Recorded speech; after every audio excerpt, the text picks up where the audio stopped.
Hello everybody, hello, I am VTuber Munch More from Australia. I'm a failed time-traveling warrior. Hello Koo, hello Marcy, thank you for the head pats. How is everyone doing? It is Thursday night for me and I'm playing some Citizen Sleeper today. We've played this game once before and I enjoyed it quite a bit. It's a very cool, unique adventure game. I'm very excited to get back into it. Oh boy, the volume might be too loud. Hello Iz, how are you doing? Cool. And this game was requested as a part of my 25k channel point redeem. Viewer requested that I play this game. This is a sci-fi game, for anyone wondering.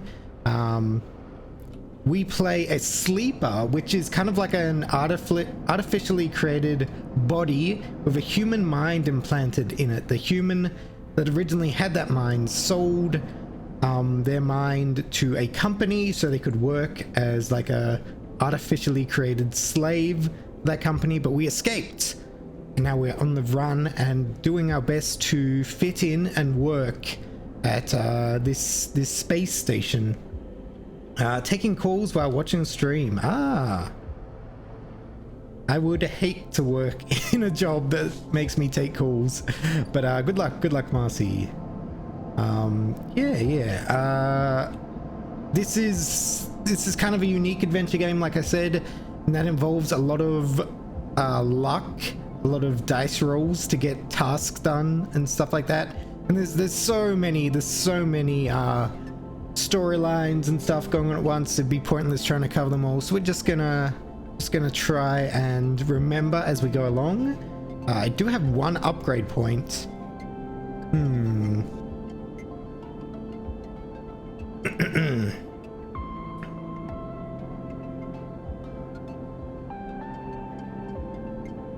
I wonder which direction we can take this potentially.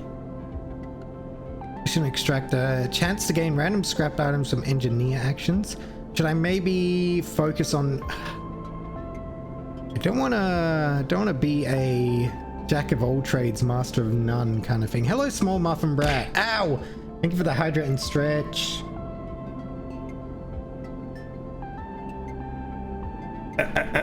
Son? What? Since when am I your son? Unless you want me to call you daddy or something, which can be done, I guess.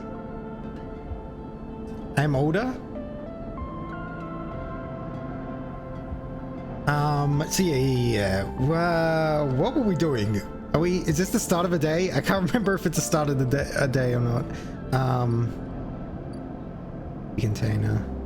Well, I got a lot of dice left. Therefore, I am dad. That's fair enough. That's how it works in real life too. So let's call me daddy and I'm gonna do things. What are you gonna do, small muffin brat?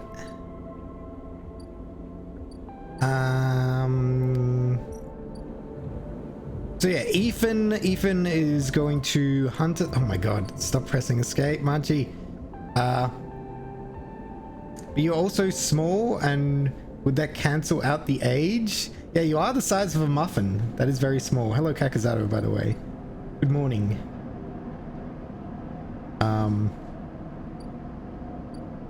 Oh man, I'm so lost about what I'm doing. Hold on. This is where we work, right? We should work because we need money. Money good. TOS? You'd break TOS if I called you daddy? Fair enough.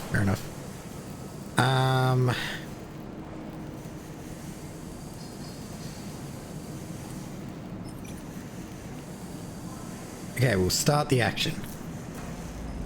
People like small dads? It's very hip? I guess so. Neutral outcome. Cool.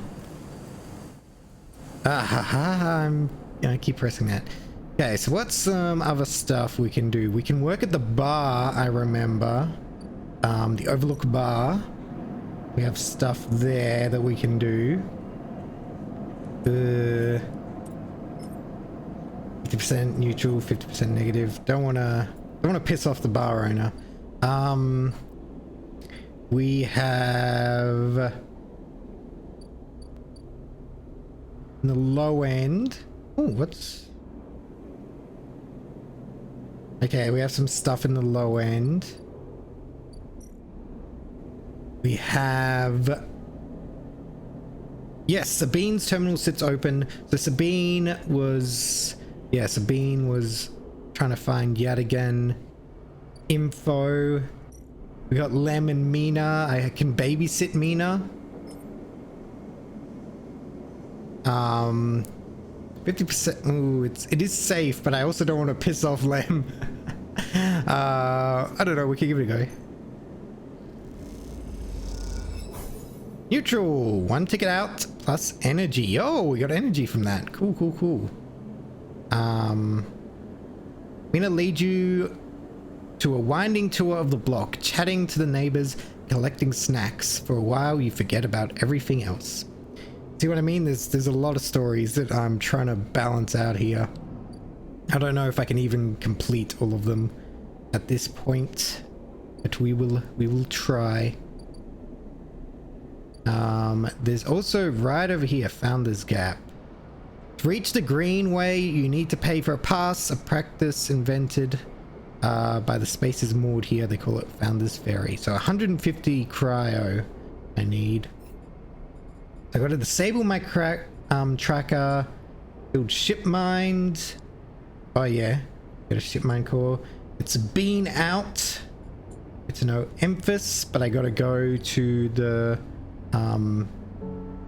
far away for that. Greenway. Help Lem work by watching Mina and win a side reel ticket to get the fuck out of this place. Yeah, lots going on. As for the 1 dice left, I can probably try and hack some Yadigan stuff. Yep, that needs 1. That's good. I can use that. Potentially help. Here. Sabine.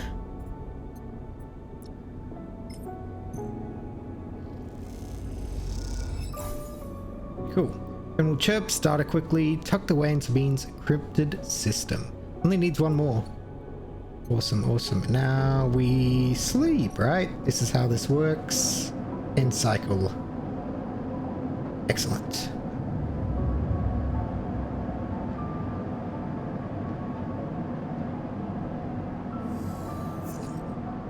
Okay. Oh, we got some really good dice there.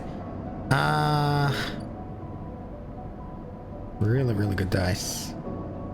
Yeah, let's work at the bar. Maybe.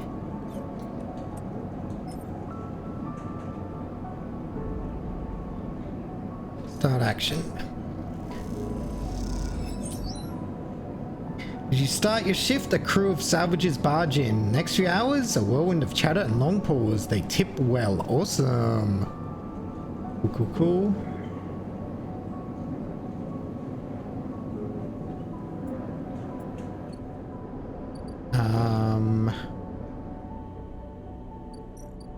Potentially get to know the low end a bit more. And by their residents, the ramshackle blocks always in need of repairs. Helping is a good way to make friends. Back filter caps can be heard every concourse and low end as the residents play rotating rounds of a game of cryo. Okay, let's give this a go. 50% neutral, 50% negative. Yay, neutral outcome. Join a group of residents trying to repair tangled innards of an elevator motor and manage to spot the problem. Burnt out resistor. Awesome. Should put your Discord in your about section links, you know, by Twitter and YouTube links. Good point, Muffin Brat. Don't know why I haven't done that. Ooh, noodles. Minji has kelp stack in the basement and he takes noodles from seaweed. Doesn't pay much, but he'll feed anyone who does a shift. Yo, that might be good.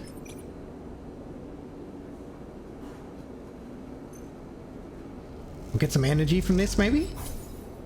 +5 cryo, awesome. Okay. But yeah, I will do that. I've had a Discord for a very long time, so it's dumb that I haven't done that yet. Okay, end cycle.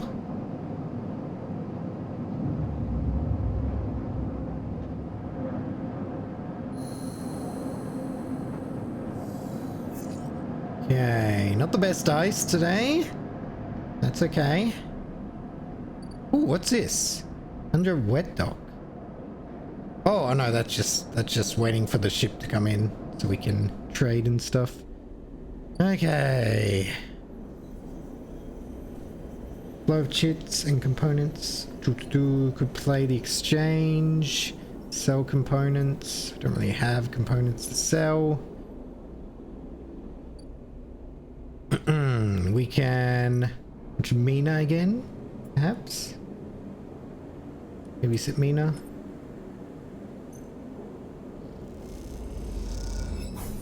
Yes, neutral. Fuck yeah, baby. Okay, some energy from that too.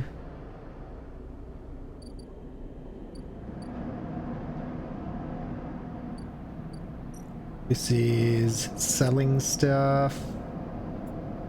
I don't want to sell the ship mind fragment because we're building something with that. Ship mind. This we can work. Maybe. Ooh. 25 positive, 50% neutral, 25% negative. Okay, I like those chances. Yes. Okay. Cool. Cool.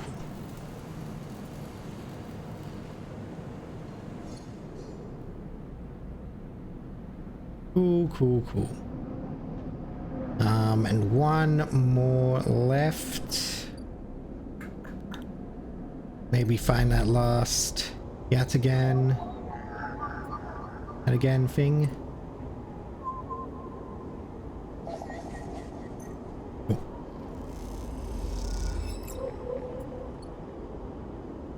If I do one more hack, the hunter robot thingy majig will attack me, so I gotta be aware of that. Gotta be very aware.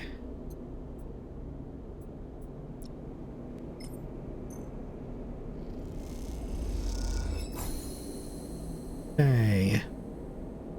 Continue. What's next? As you turn away from the terminal, the final cache of Yatagan data uploaded, the air crackles with white noise. Sleeper. Sabine's voice, weaker than before, comes through the haze. Sabine? A sigh of relief comes through the layers of noise. The call must be coming from somewhere on this station. This has to be short. I don't know if Yatagan are monitoring me. Their voice is hushed, distant. You try to focus on it. The data you've been bringing in from Yatagan agents, there's something in it I don't understand. A shrill howl rattles through the signal. This data is all gleaned from their implants, records of integration with their nervous systems, performance analysis, error rates, usage data. I installed many of these implants. I didn't enable any of this functionality. Their voice dips under the level of the noise, like a swimmer slipping beneath the water. You listen to the waves for a few seconds before Sabine re-emerges. Has to be somehow baked into their wetwares interface. And that's not all. The systems compiling this data are connected to some kind of transmission protocol. It's being broadcast. Wait, why? Every Yatagan enforcer is equipped with black market implants, retinal enhancements, adrenaline boosters, pain suppressors. These implants are gathering data on themselves, on the enforcers' bodies, on their performance. Why? I can't tell. But I can promise you these foot soldiers have no idea this is going on. Background tone switches, dropping into a grainy rumble. If they knew, I don't imagine they would be happy about the situation. Yatagan could have a mutiny on their hands. You lean towards the terminal, straining to listen to Sabine's faint voice. I need a few cycles to pull this all together. This might be the information I need to pressure Yannick into releasing my debt. Yannick? He's one of the heads of the Yatagan. They pause. It is better you don't know him. Keep it that way. Suddenly a banging echoes through the call. Sabine's voice is suddenly whispered, panicked. I have to go. Come back in 4 cycles. And sharp crack of a disconnect and silence fills the apartment. You step back from the terminal. What does Yatagan have to gain from monitoring its own members? Try to recall what you know about the gang. You have little to go on. Think of Toshiro, Sabine's minder, his mirrored teardrop implants set below hard eyes. What data could they be gathering, and more importantly, where are they sending it? You reflexively rub your forehead, trying to think. Can you really trust Sabine? How did they come to be Yatagan's doctor in the first place? You think of their kindness, their care, but also that glazed look of recognition they gave you when they first met you. That look stays in your mind as you slip back out of the apartment, glancing around as you close it up and drift into the corridors of the station, unable to shake the unpleasant sensation of being observed. Damn. Okay. I trust Sabine. They've been kind to us, keeping us alive in the first place, you know. Okay, I'm starving, and also I only have 2 dice now. With that in mind, let's get some food.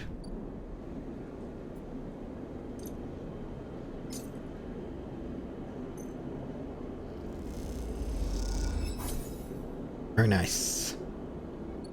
Okay. Should also do some work.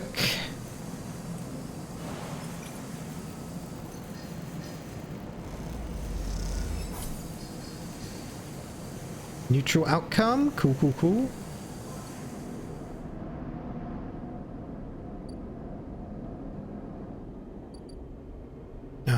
And we shall also babysit Mina.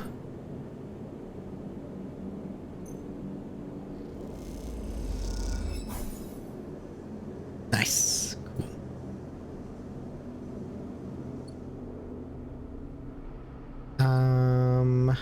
Okay.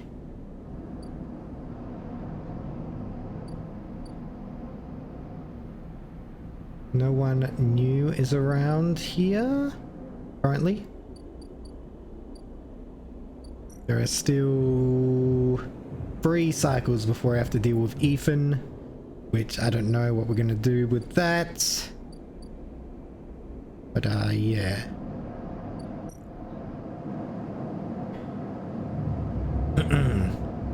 Who knows, who knows. We'll deal with it as it comes. Okay, that is a very good dice there.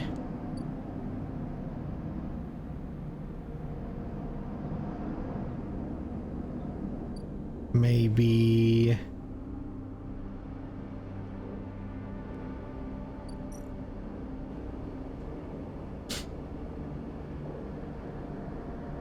yeah, I don't know why we would climb the spoke of this ship quite yet, so we'll avoid that for now.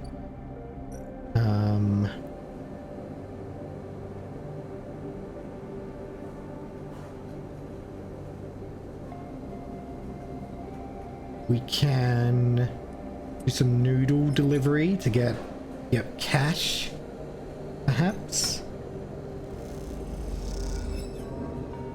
Very nice. Maybe get some chits as well.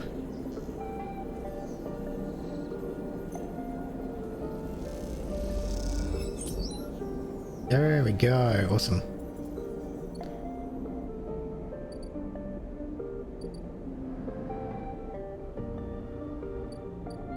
Few more cycles. Sending nudes. but different. I sent nudes on my Discord during my birthday stream, Marcy. Spicy nudes, you could say.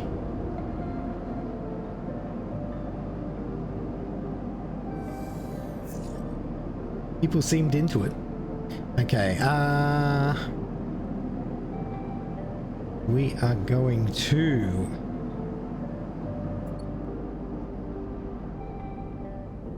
gonna work at the bar.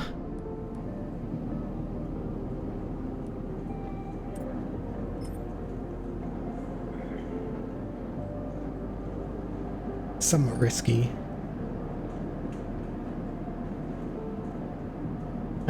Actually, we shall use this one for the bar. Be nice to get a lot of progress on that. Oh.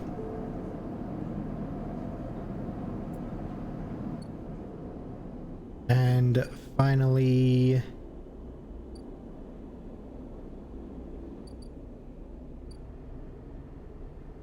we shall once again watch Mina.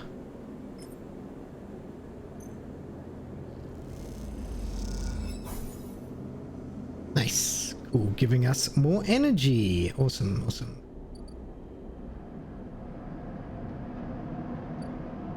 Okay. In cycle.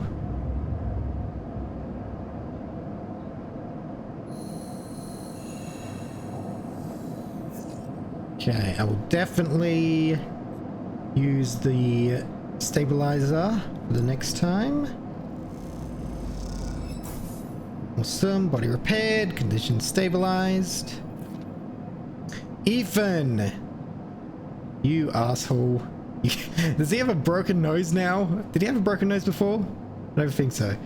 You miss me? Ethan smiles. A ragged smile at you? No.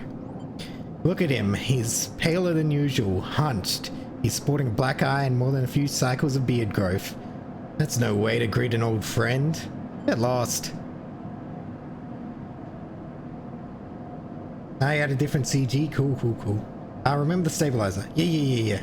I just wanted to do one more day. I don't know if that was smart, to have one more day of 2 dice, but I figured it was trying to max out the amount I use the stabilizer as much as possible.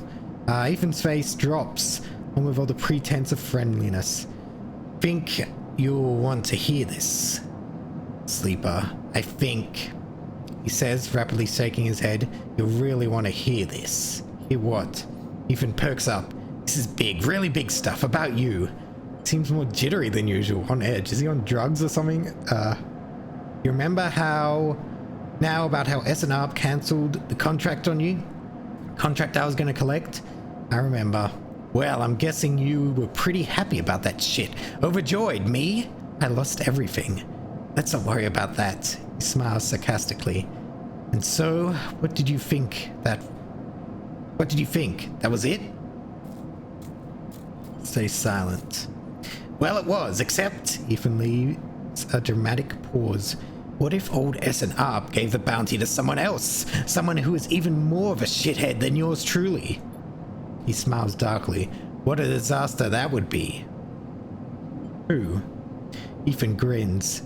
That's the question, isn't it? Ethan fishes around in his pocket for a slip of paper. I've been speaking to some friends, you see, some colleagues, about what went down. Turns out S&R cancelled all their bounty contracts, the whole lot. Oh, that is pretty sus. Seems they brought someone in-house. Some guy who did so well in their last contract that they got offered a job. Leans in.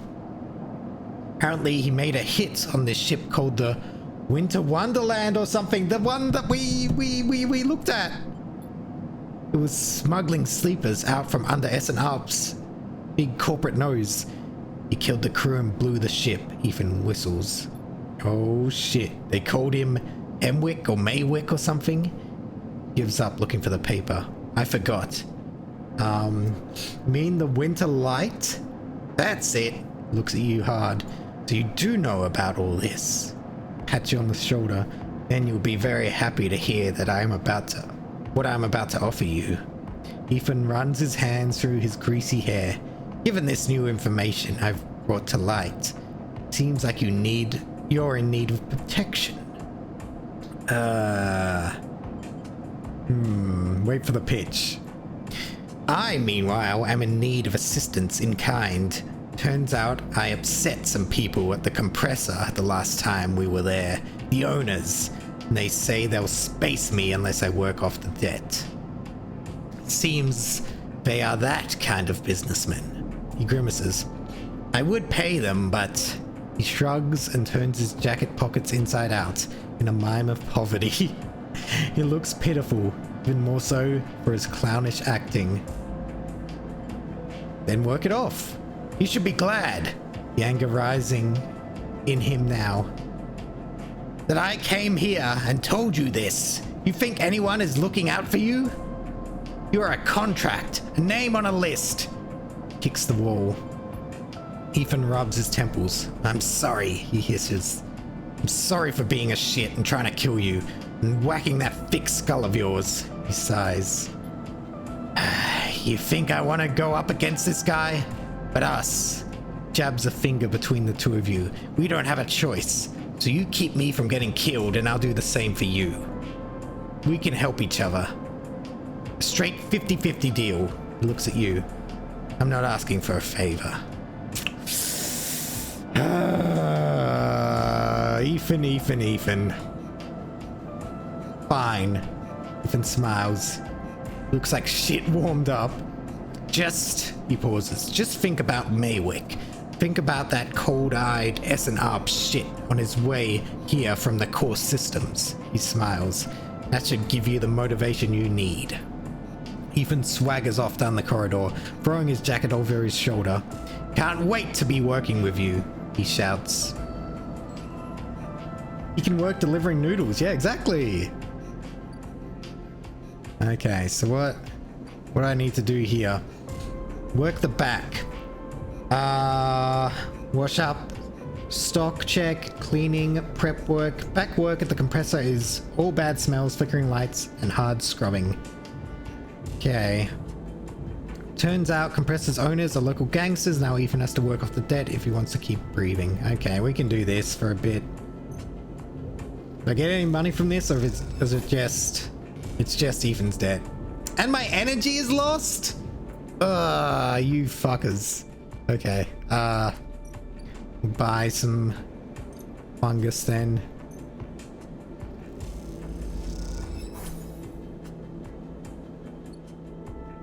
Can't believe Apple resurrected Steve Jobs just to shoot my jailbroken iPhone.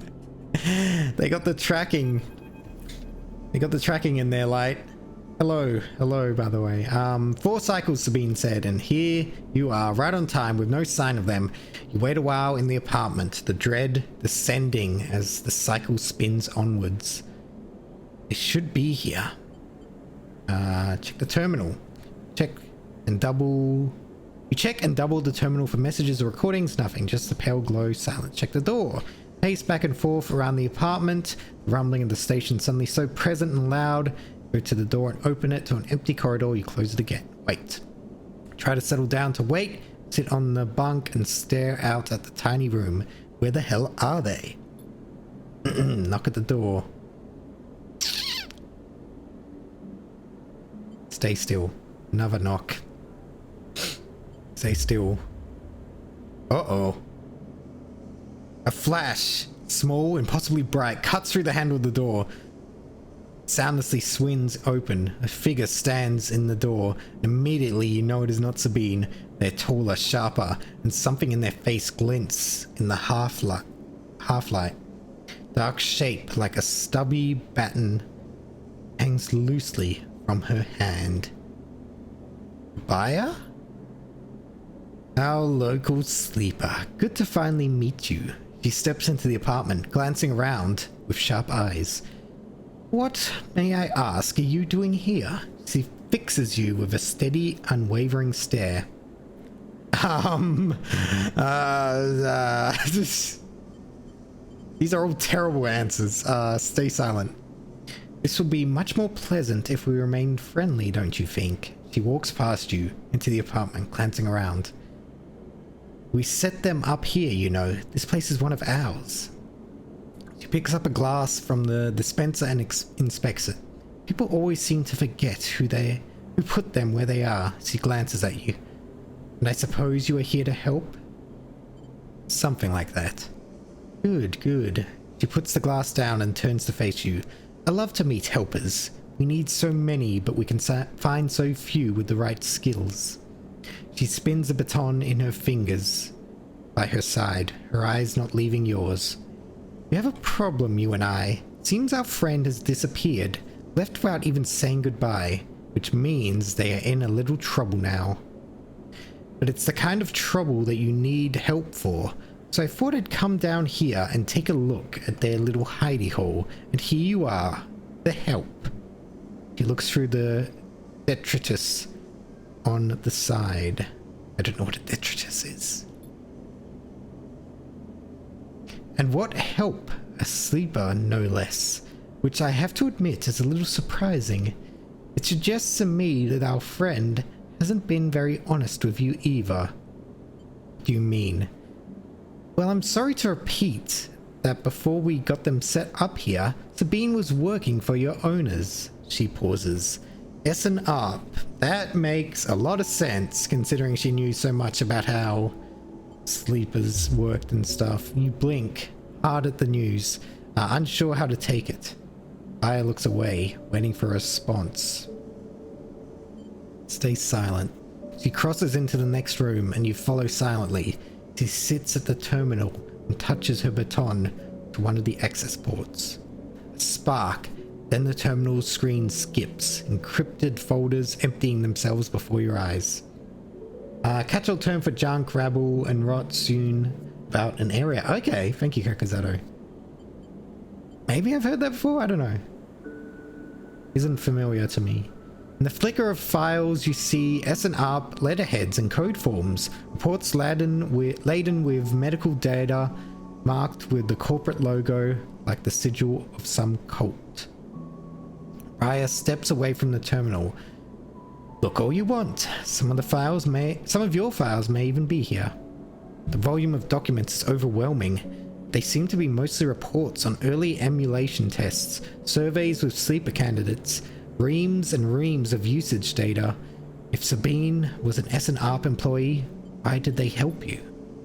Raya reaches over and places a vial of stabilizer on the desk, breaking your concentration. It shines in the screen light. It's vicious, clear liquid, crystalline within the glass. We will of course keep up the supply. We are more than able to dispense important medicines, even without the doctor. You hold it in between your fingers. For a tiny moment, you have the urge to crush this object for the power it has over you. I'll ask Toshiro to make those a little cheaper for you. He'll be running the surgery now. Baya closes up the briefcase lab and holds it at her side. We have to retrieve our assets, of course, but I'm sure you understand. Baya turns on her way out. There is no reason for us to be enemies, Sleeper. Come see me. I keep an office nearby. We have good work to do, you and I. Meet me there in a few cycles. She slips out silently into the corridor. You look around the apartment and feel the fear drain out of your body to reveal the tiredness beneath. Damn. Okay. 2 cycles. I don't know. Should I just try and ignore them? I have 2 upgrade points as well.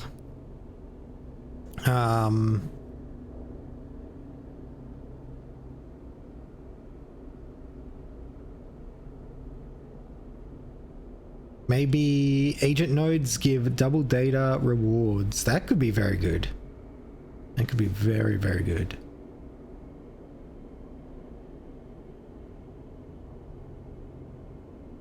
Especially when hacking is dangerous. I encounter the attacker if I do it too much. Okay, maybe, yeah, I'll get this. Cool. Okay. How much is it? We won't go now, but how much is it to go to the Greenway? 150. Okay. 150. Wouldn't mind getting some extra cash. But with one, I don't know how my chances are. Maybe sunbathe just to get some extra energy, save that up. Oh, Maywick. Ethan says Maywick is on their way. You'll need to leave the station, get protection, or disable your tracker before they arrive. Okay.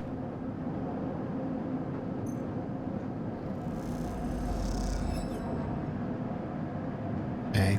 End cycle.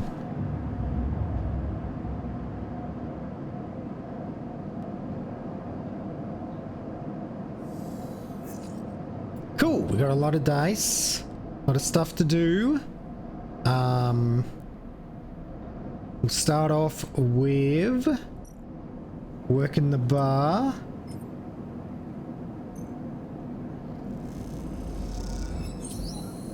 Good service, nice. Tala!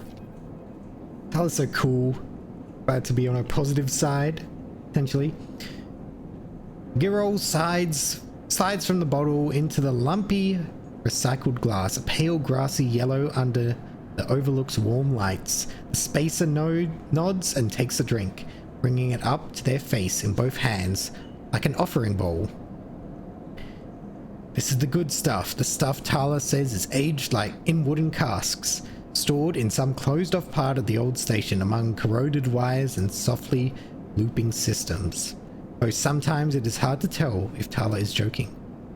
Either way, you like pouring this stuff. It gets on your fingers, and if you rub them together, you can smell the mossy drink cut through the aniseed mushrooms wood as the alcohol evaporates. You like those who order it too. The aged Girol is kept beneath the bar, open to order only by those who know it's there. Like the quiet spacer sitting at the bar right now. Busy yourself. Pull a rag from your overalls and wipe down the bar. The Girol's smell lifting, then disappearing into the stale station air. The writing of this is so atmospheric, so often. The overlook is quiet this cycle. The salvagers busy offloading. The regulars likely at the Ort Exchange or queuing for work at the Havenage shipyards. You are in the right mood for a quick shift. Some cycles drag along. The overlook empty and claustrophobic. This one has caught you just right. And in this moment, some kind of calm has descended as you tinker away at the bar, lining up the bottles as your thoughts expand to fill the space. Suddenly, you hear a heavy clunking at the door. It creaks open and a huge cylindrical metal tank tumbles through, slamming onto the floor. Shit! Tala breezes in from behind it, a whirl of hair and bright eyes. Shit, shit, shit! Tala? Sleeper! She ducks behind the bar and comes over. Can you help me with this? You look at the huge metal tank suspiciously. I'm coming. You come around the bar and get to one side of the tank. Okay, Tala says. My count. 1, 2, 3. Both heave the tank up to standing. Somehow. You hold it in place, struggling to keep it steady. Where's this going? In the back, comes a voice from behind the tank.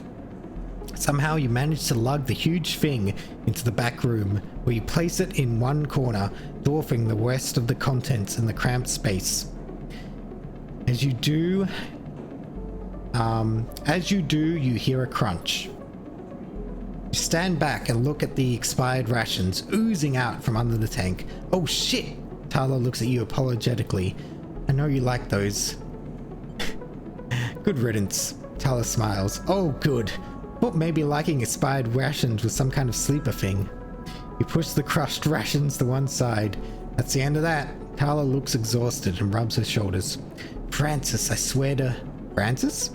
Francis! I mentioned him already. My guy on the door. Deals with suppliers. Tall. She sighs. We're supposed to be back from Etenese? Up in the Greenaway by now? Back with our Giro. She leans against the tank. Seems like he's got lost again. Or joined the Haifa commune. Need that Giro. There's 4 other bars near here, and the spaces sure as hell don't come to the Overlook for the ambience. She looks through the open door to check if anyone can hear her. She knocks on the hollow tank. So I'm taking matters into my own hands, she smiles. Welcome, sleeper, to the Overlook Distillery. You look around the dank back room. Needs some work. She picks at some paint flaking from the metal walls. Well, I might need some help though, she shrugs. You up for it? She knocks on the tank again. Could be fun. Happy to help. Okay. She grabs me by the shoulders. I'm excited. She turns around and looks at the tank. I reckon we chop this thing in half. One half for fermentation, the other we turn into a still. We'll also need to gather the ingredients.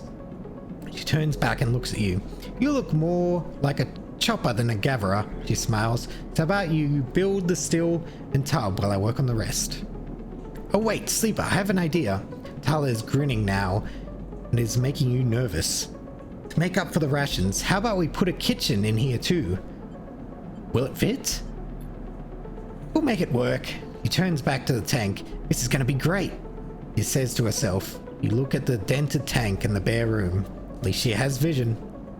Tala nudges you out of the back room, closes the door. As you go back to the bar, you hear the banging and thumping begin. The spacer finishes up their drink and nods in your direction as they leave. Can't quite tell if it's a gesture of sympathy or good luck. Too much for a quiet shift. So I assume we have more to do. We have a new drive. Prove the Overlook.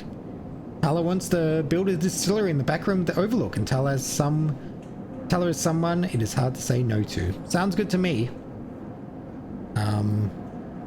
We need to cut Tala's tank down, turn it into a still and a fermentation tub, as well as setting up the room for distilling. It's a big job. That's okay. We shall use a free on this. Hopefully this is good. Yay! Tala comes to help you for a bit and chats to you about her plans for the Overlook. Second pair of hands makes the work go easier. You aren't sure... Ow! Thank you, small muffin brat. Oh, stretch and hydrate. It is time. It is time for the small muffin brat self-care. Good thing there isn't a prohibition in space. Very good. Ow! But thank you for the hydrate and stretch. You aren't sure Tala knows what she's doing, but she is a hard person to say no to. So it looks like you're building this thing. Cool. I need a bit more cash.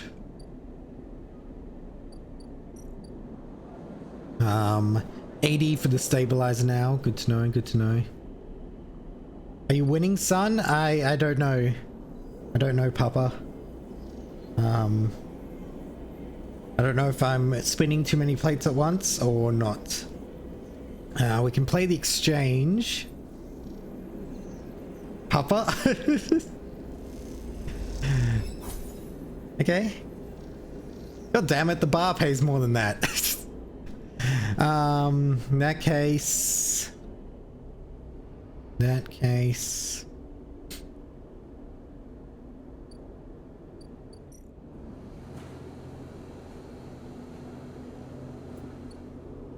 we can also watch Mina. 50 neutral, 50 negative, hopefully. Yes! Oh, negative outcome. Mina's crying when Lem leaves and refuses to talk to you. The hours crawl by and you are desperate to get out when Lem returns. Damn. Damn. Oh well, at least we got a node on that. If you don't add the Discord into your links by the end of the stream, I'm reporting you. What? I gotta do it while I'm streaming? Small muffin brat, please. Maybe if I have a break, I can do it then. Work on the side reel, maybe. You can end it, then do it. Okay, okay, okay. This is still 50% positive, 50% neutral? Oh, okay. Yeah, neutral. I thought that was negative. I will report you. If the next stream it is not up on your page, I will report you. Okay, okay, small muffin rat. Please, please forgive me.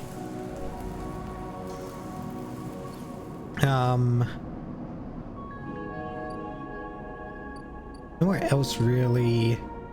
Guess I could work the noodle manufacturer. That does give me extra energy.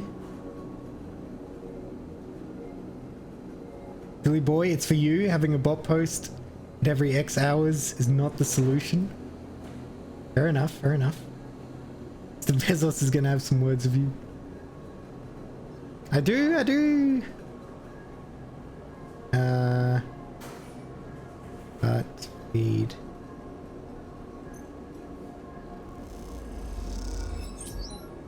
Yay! Oh my god, I got lots of energy. That's sick. Okay. I do not have a muffin command. Do you want a muffin command, small muffin brat? That can be arranged, I suppose. Okay, we have enough. We have enough to go to the Greenway next time.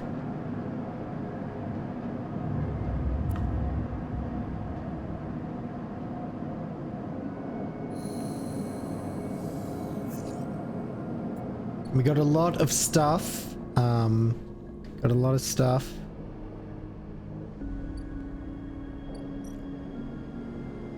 Pay for passage. Reach the Greenway, you need to pay for a pass. Cool. Let's do it. Okay, heavily tattooed spacer takes your chits and lets you prepare. Tells you to prepare. She'll be waiting at the edge of your arrival. Okay. Cool. Can we head out? What's the Greenway? As you step into the passageway, someone barrels into you from behind, sending you stumbling down the corridor. Yo, who is this? You turn to see an unfamiliar spacer laden with heavy gear. She steadies herself, staring you down as if daring you to respond. Sorry. She adjusts a strap on her shoulder, holding up a hand in recognition before setting off down the corridor. Oh, look at this guy. Sorry for her. Second spacer smiles at you apologetically. She's on a mission. And when she's on a mission, they shrug. Not a problem. Cool design, yeah. They smile. You're sweet. Aw. Eek!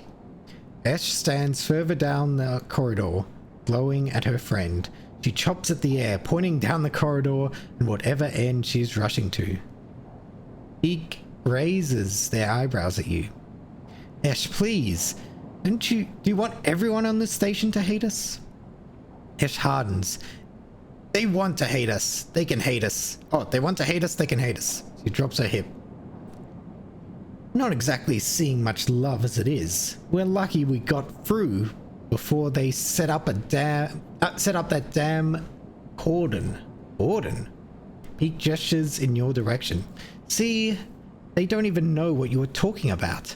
The station isn't Hawthorne. Not everyone has to follow some corporate protocol. Ash sighs. Not saying they are part of the administration. She jerks her head in your direction. But I am saying we need to get these supplies to the Briar before someone starts asking questions. Can I help? Peak smiles slyly. See, Ash? Help! Isn't that exactly what we need right now? Peak! Ash rolls her eyes. Peak ignores her. We are with the refugees. One Havenage have cordoned off from entering the station.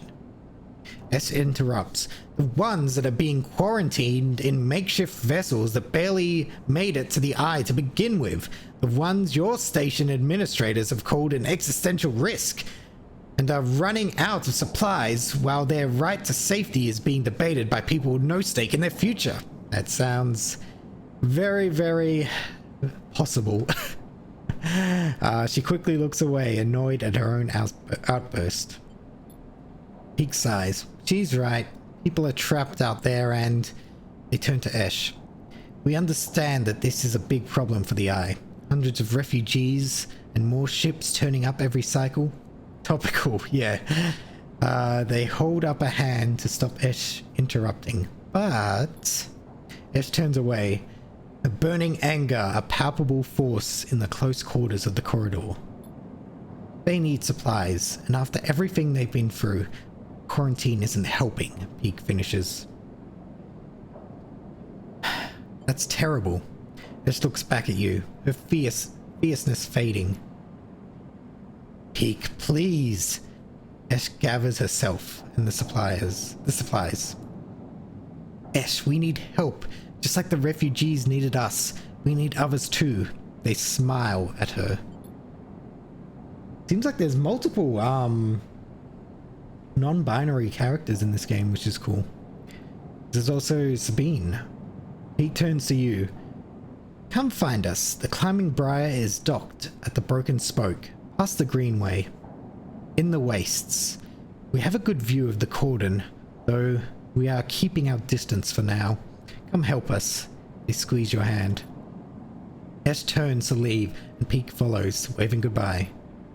A moment later, Esh shouts back down the corridor.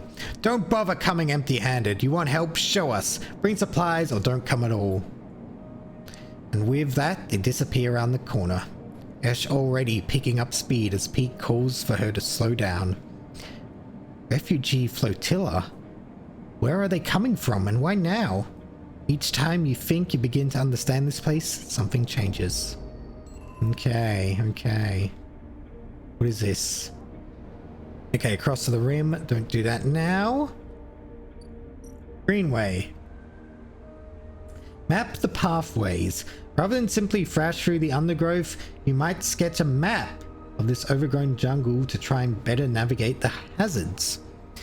The simplest way to explore the Greenway is simply pick a path and set off into its twisting chambers and passages. This carries obvious risks.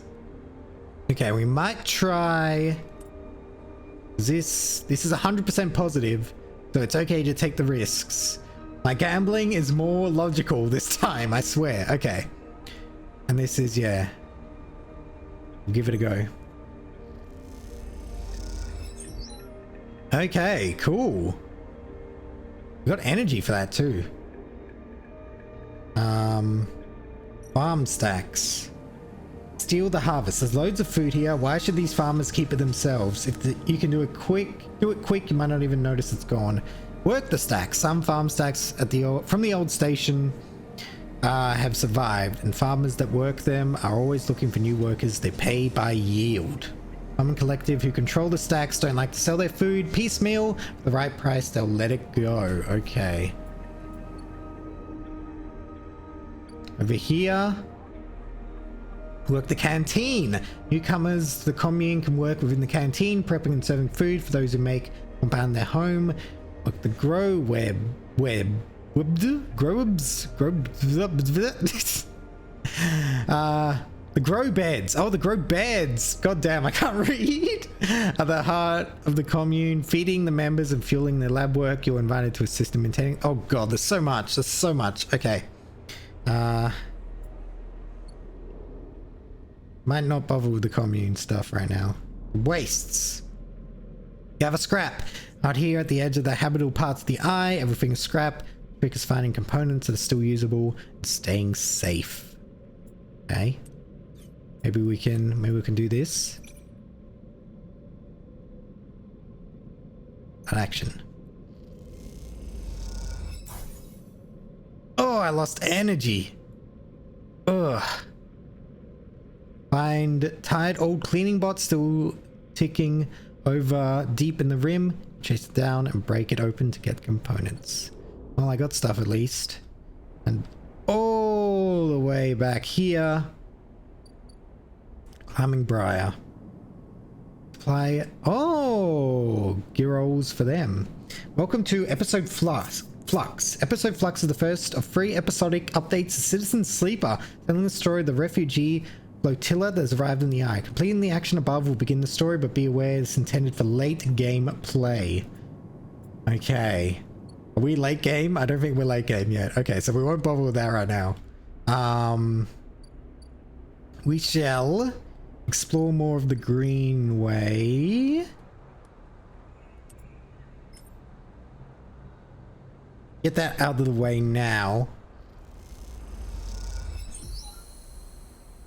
Okay, get more energy. That's good, that's good. Okay, so we have new drive discovered. Grow mushrooms. The Ever area would be perfect place to grow mushrooms and some work, that is. Okay. So we can collect spores. While the grove mushrooms are dangerously inconsistent, spores provide a chance to gather study the species. Forage the fungus. Fungus that grow over the greenway are typically avoided. Those with sharp eyes might find useful fruiting bodies. Skill upgrade required. Probably intuit. Aviary. Clear overgrowth. Once a corporate garden for impressing guests with tweaked birds. Now this chamber is a mess of overgrowth. You can change that. Away your choking vines, stop the rot, and this place can be turned back into a garden of sorts. Okay. So I have no way to get mushrooms right now, which sucks. But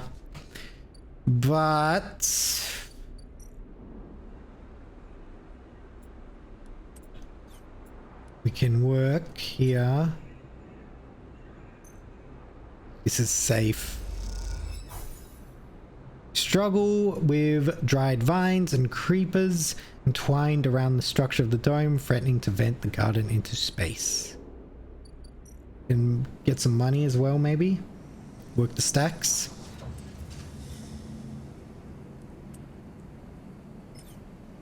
Ooh. Okay. Neutral outcome. In your stacks, learning by watching others and getting good yields, even if the process is a little slower than you'd like. Okay. We can head back for now.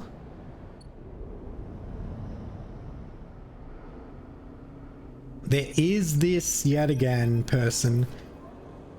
We will at least listen to them. Maybe this is what Sabine wants. Maybe she wants us to scope out the place. I don't know. I don't know how to continue the Sabine story otherwise. As you approach the address, buyer gave you, a heavy hand falls on your shoulder. What's your business here? The enforcer grips your shoulder, giving a hint of the strength her implants give her. As you turn to see the same subsidiary eyes, Rabaya and Toshiro, glinting like mirrors on her cheeks. Cheer, please. The sleeper is here by my invitation. As Rabaya's command, the hand immediately loosens, and an apologetic look replaces the scowl on Gia's face. Of course, Rabaya, I'm sorry. Rabaya raves her away. Don't worry, I appreciate your protective instincts. She smiles at the enforcer. How about you head to the tambour? They have a delivery coming, and they'll need some help with the lifting. Gia nods away. So, sleeper, you came. I'm glad. Didn't feel like an offer. Sorry for that. She smiles a tight smile.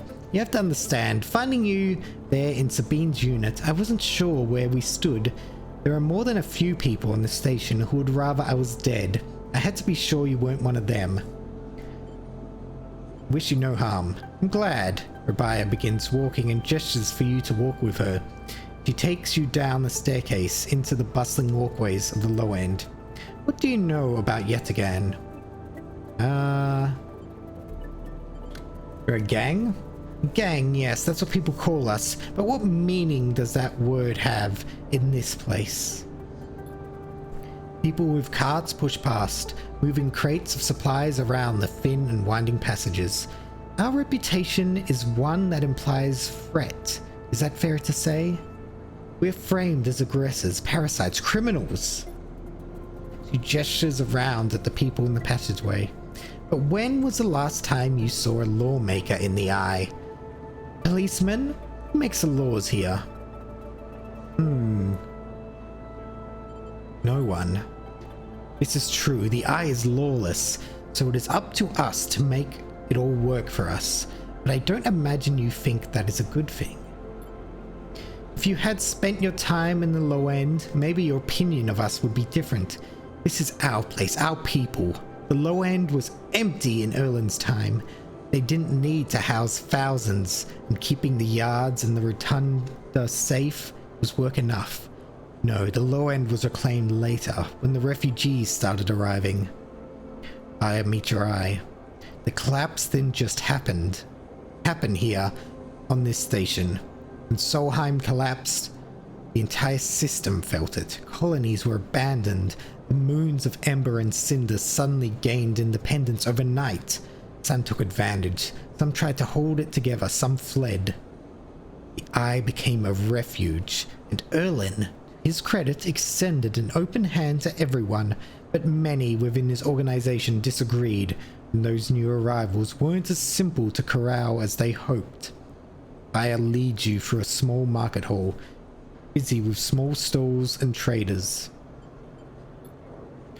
Erlin's union was made of workers, administrators, people who were malleable and already organized into hierarchies and networks.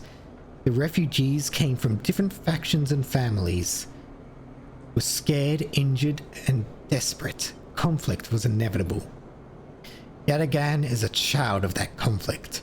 A child born out of the need for us to stand up and claim our future, to provide security, strength.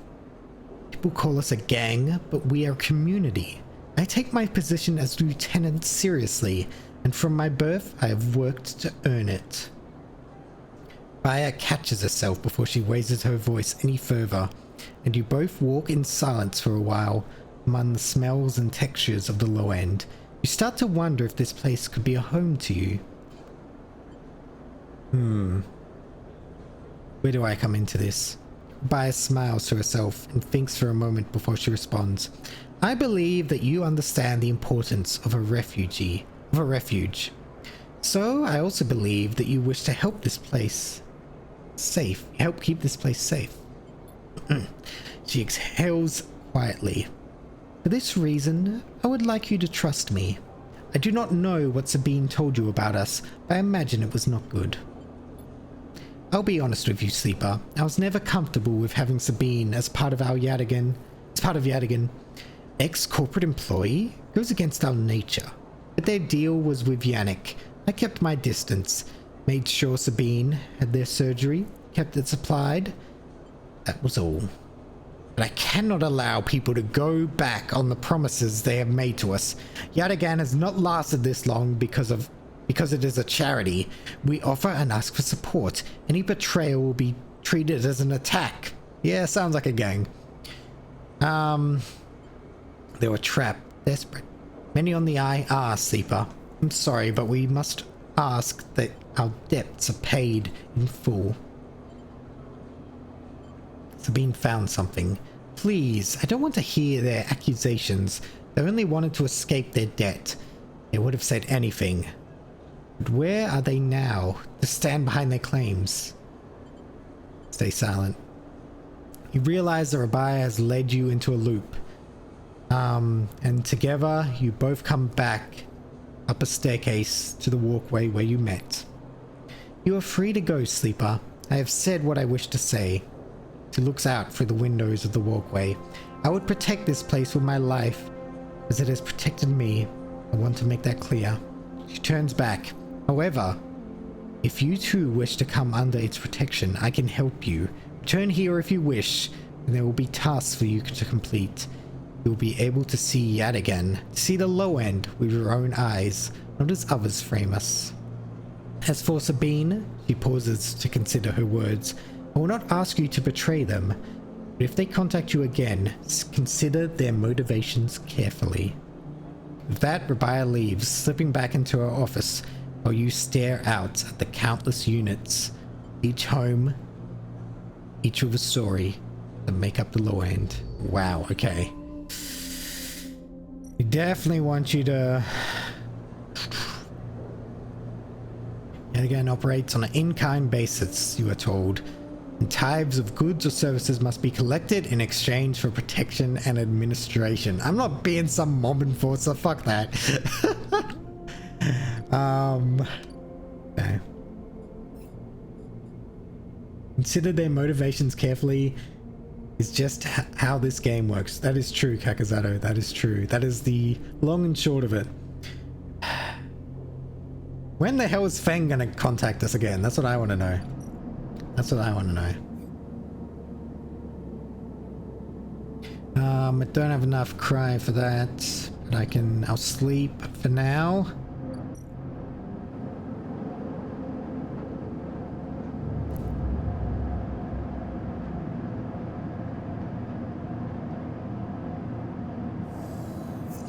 Damn, down to 4 dice already. That is 3, okay.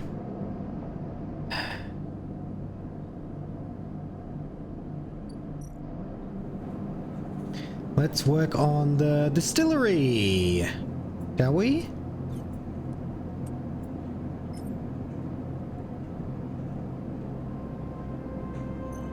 This should be good, hopefully. Future outcome, cool. We shall...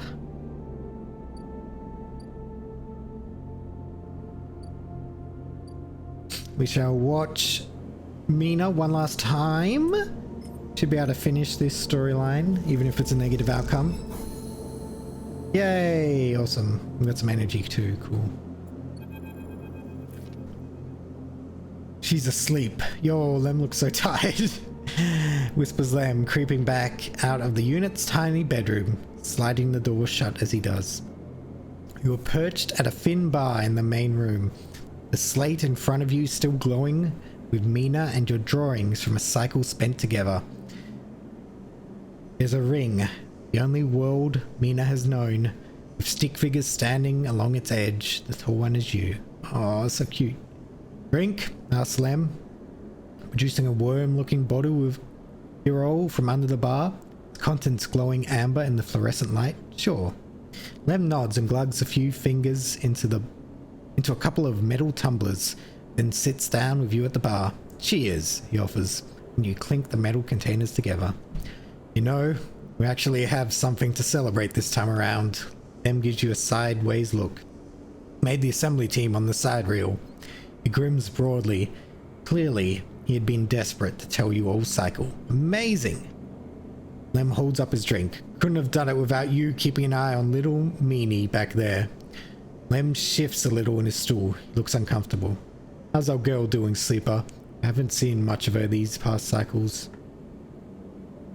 She misses her father. Lem looks away. Yeah. He says to no one in particular. The silence stretches out as Lem takes a drink, his eyes fixed on the bedroom door. You okay? He nods. I can't take all the credit for Mina. She isn't actually mine. Gazes into the middle distance. Pulled her off of a refugee shuttle out by one of Ember's moons. The colony was falling apart for decades, and after Solheim collapsed. Ah, surviving on next to nothing. That's what the Yatagan I'm talking about. Eventually, some of the residents tried to make for the eye on these decrepit old shuttles. He sloshes the drink around in his tumbler. They had no idea what they were doing. The one Mina was on decompressed halfway there. Everyone spaced. The only reason she made it was someone sealed her in a weapon locker.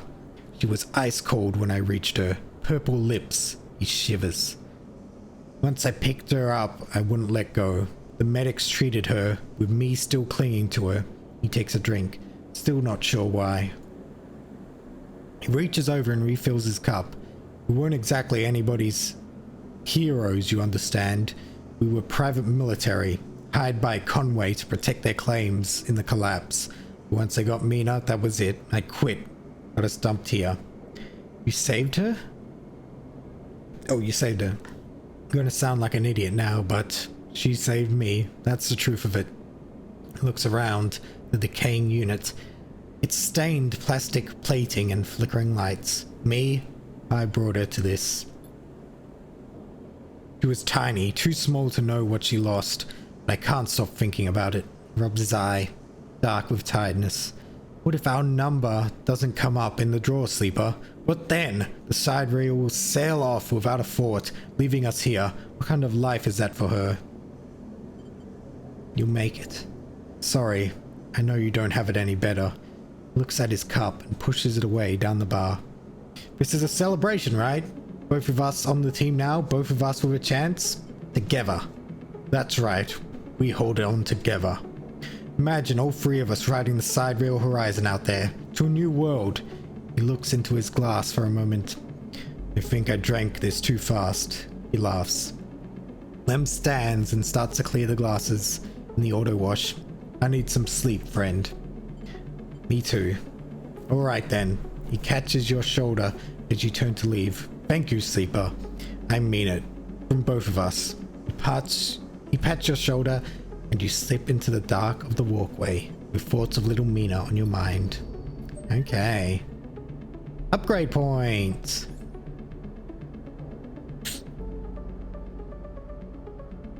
So I need... What do I need to get the mushrooms? Because I'll probably go there again. It's the Greenway. Here.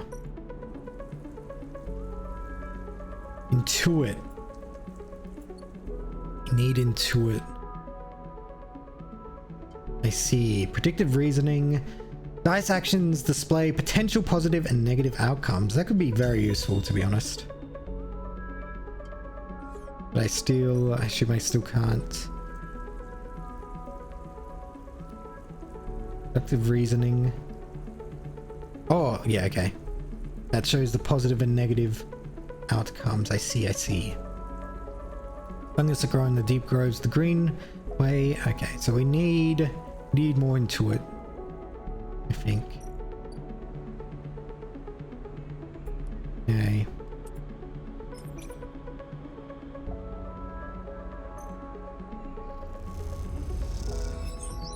Yay! Sunlit Refuge. Layers and layers of rotten mulch comes away from the corroded metal. Among it, pale and delicate, you find a bird's skull. Okay, interesting.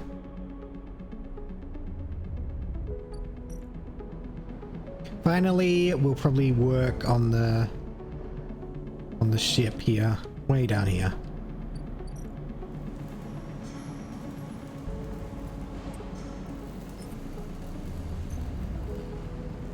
Side reel. Cool.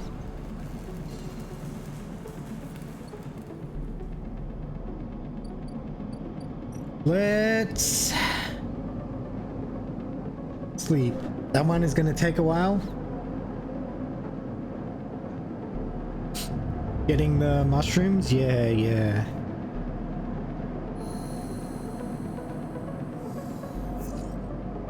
Okay. Out of energy. So let's get... Oh, the shipbuilding one. Oh, yeah. For sure.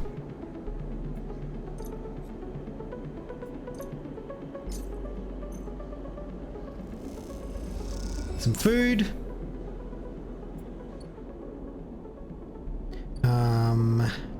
We can do some shipbuilding for sure. Oh, we have the chance.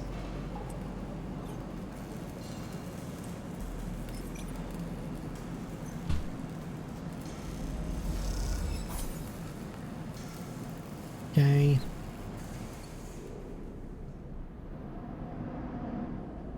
Also work on the bar here. Build the steel.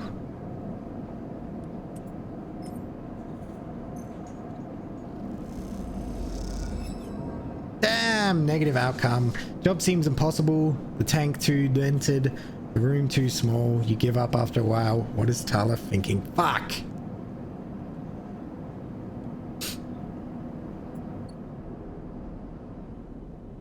That seemed like a good opportunity to...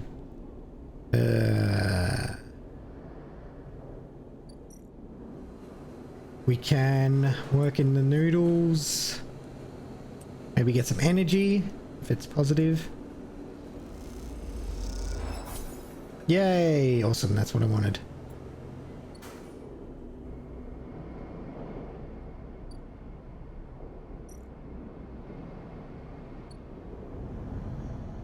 And finally, we can do the aviary. Continue on with this.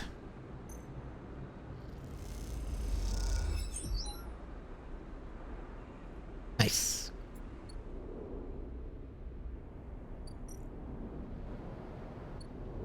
Just doing what we need to do. I wonder if I should do the spoke at some point. Yeah. Maybe after I get into it, improved. Okay.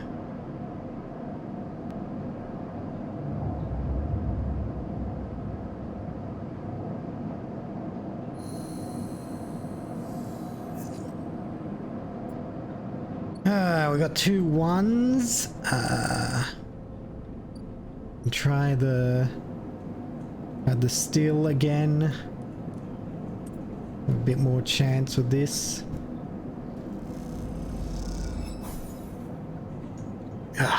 Only neutral? You bastards. You bastards.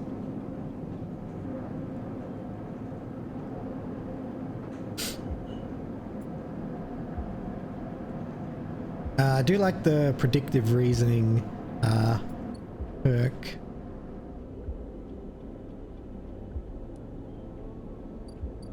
Do like it.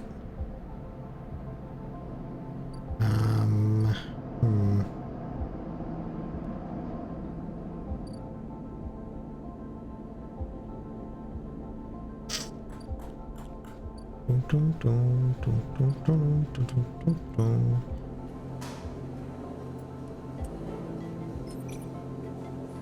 50% neutral, 50% negative.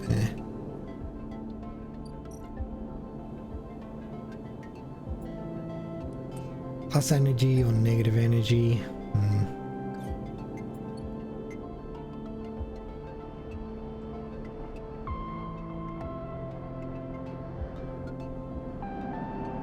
Ding, ding.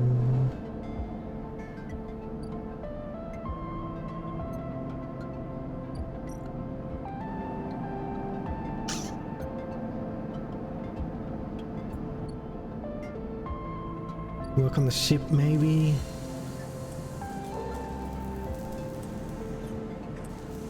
This.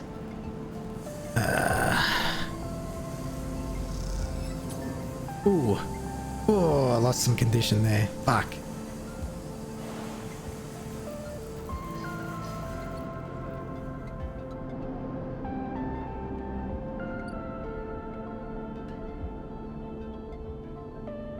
Potentially hack, but we are being hunted. Keynode. Personnel terminal is empty apart from single high-level encryption locked behind access protocols. I should probably save it until they tell me specifically to get something. Yeah.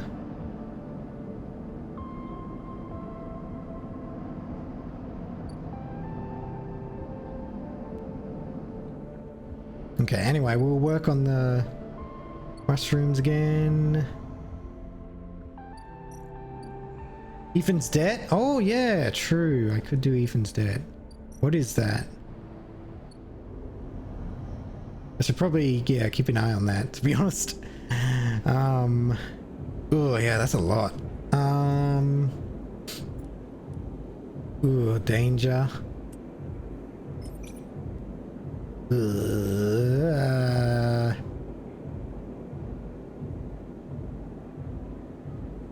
Well, we'll give it a go.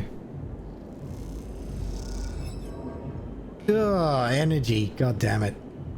Well, Ethan's debt was done.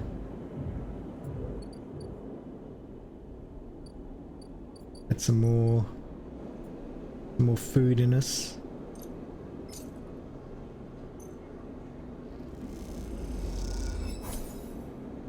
Okay.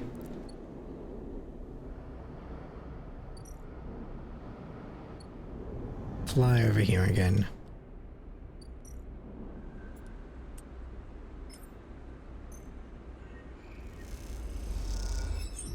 Nice. Okay.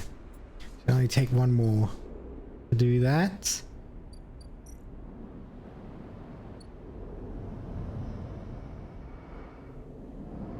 Now we sleep.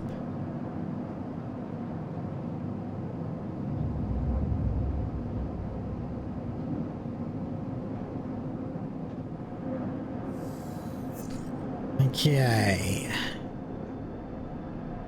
Got 3. Okay, some good ones.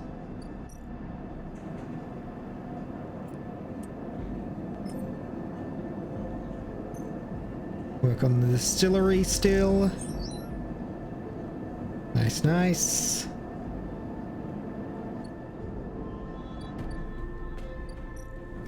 Work on the ship.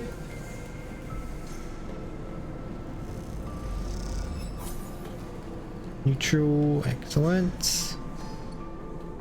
And once again, how much money do I have? 47. We can buy some more food just so we don't suffer immediately. Okay.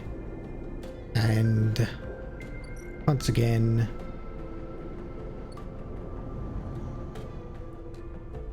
work on this.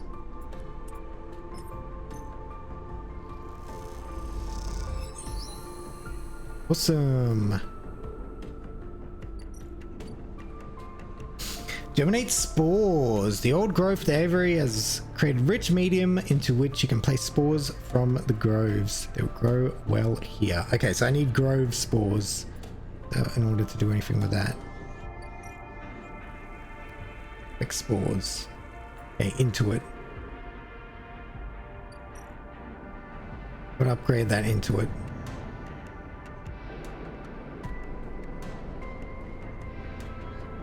Okay. Sleep.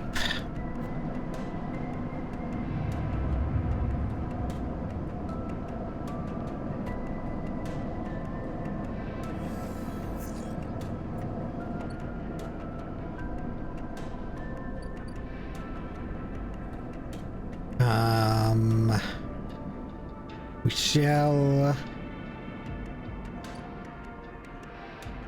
do Ethan's debt.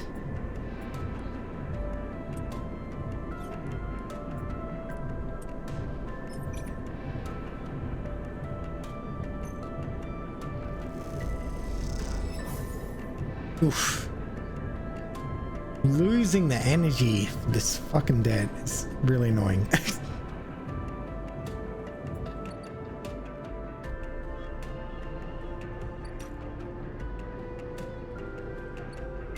Then we can get the spores.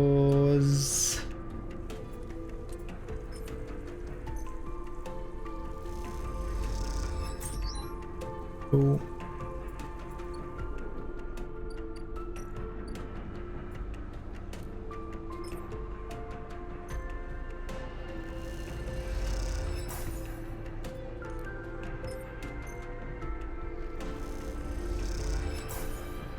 Very nice.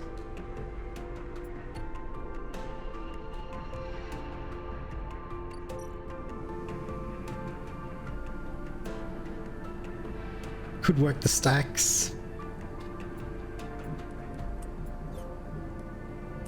What is this? 25% positive, 50% neutral.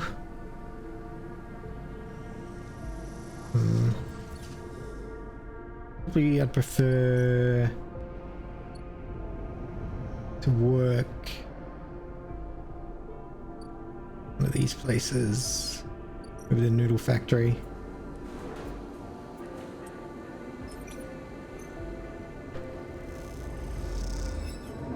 Negative outcome. Oh my god. Well, at least I got energy, I suppose. I'm not paid for my work.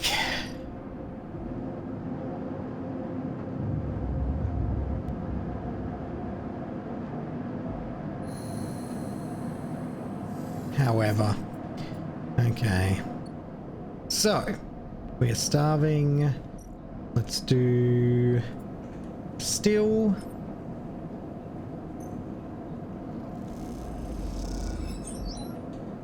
Very nice.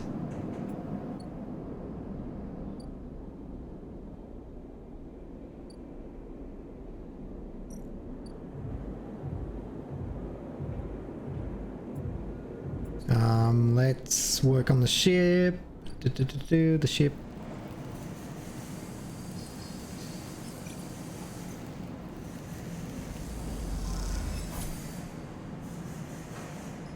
Okay. And let's gather spores. We're repeating a lot of stuff, but that's okay. That's okay. This is understandable. Yeah, like spores. Okay, you got one, which is what we needed. Excellent.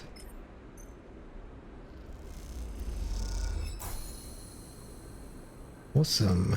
What have we got now? Fungal growth. The spores need time to germinate, spread in the aviary. The direct sun of a few cycles should help them along. Awesome. Awesome, awesome.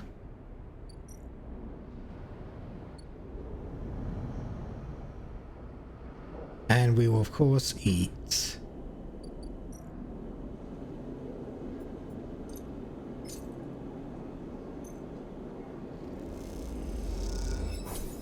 Excellent.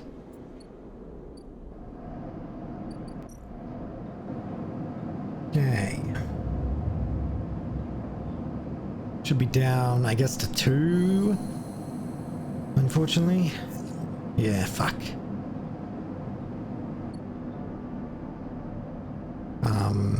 Not the best dice rolls either, fortunately. But can work.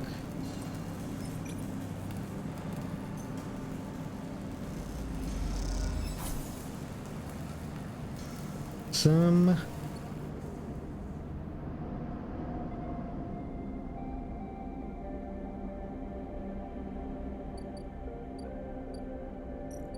work here as well. At least get some energy. Yay, okay. Days like this, you just want to stay in bed. That is true.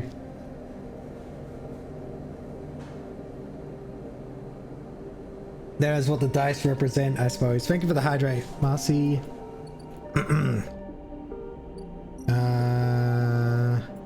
don't know this.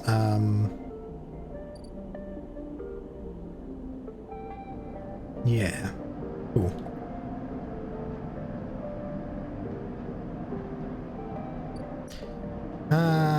We shall sleep once again. We'll wait 1 or 2 cycles. Oh god. Okay.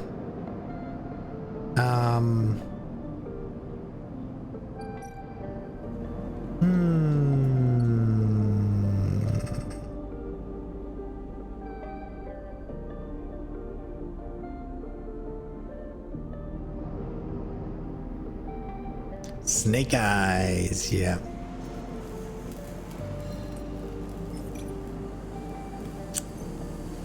Let's see.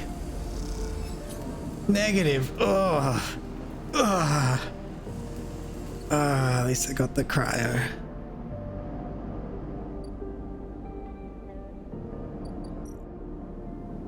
At least I got some cryo.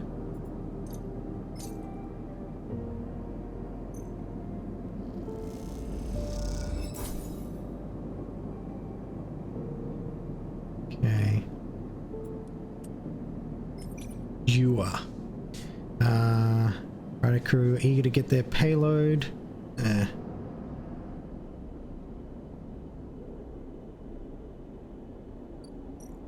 something to eat.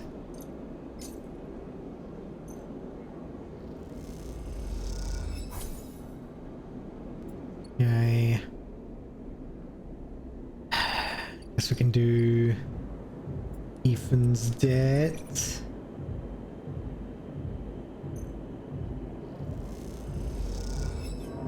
Oh, fuck. We are starving yet again. Oh my god. Okay. Let's eat again. In the same day. Okay.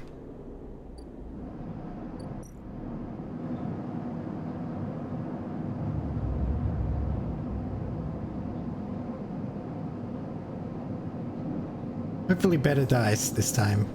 Oh yes, way better dice. Okay, so we are doing the stabilizer as well.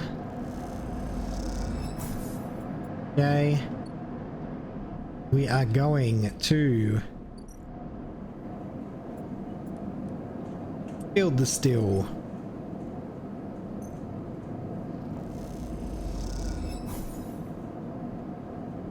Okay.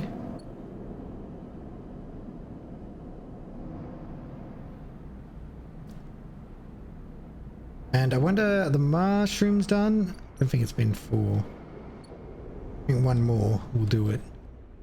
Yeah, one more.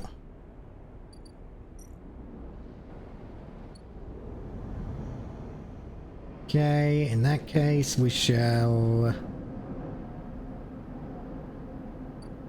do some ship work. 100% positive, but whatever.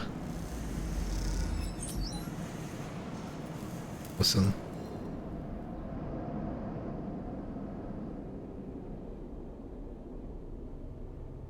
And I guess we can just eat. I know we're eating a lot, but really don't want to suffer hunger right now. Okay, there we go. Sleep. Nearly halfway to Maywick coming. That's okay. We will deal as best we can. Okay.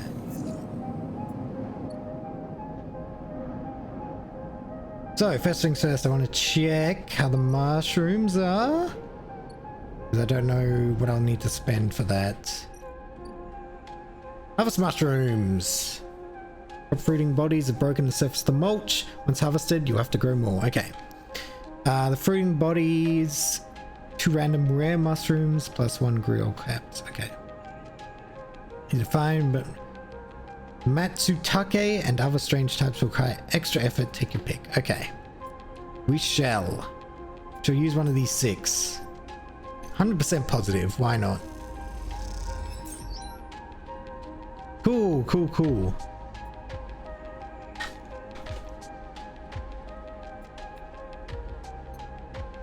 We actually didn't get what we needed, did we? What do we need for the bar guy? What do we need? Oh wait, no, I can look at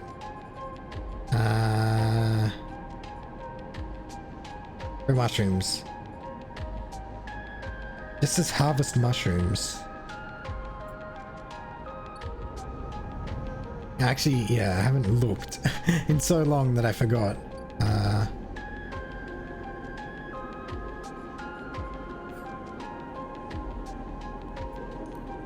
No, it needs the gyro roll. Okay.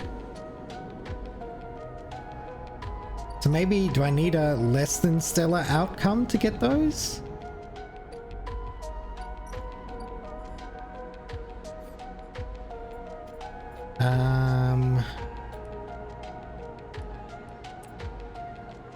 Think it's random? Okay.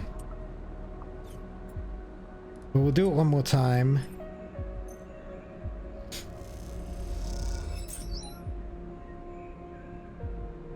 Hunger sealed. God damn it. Give me my mushrooms! Okay, I'll do one more.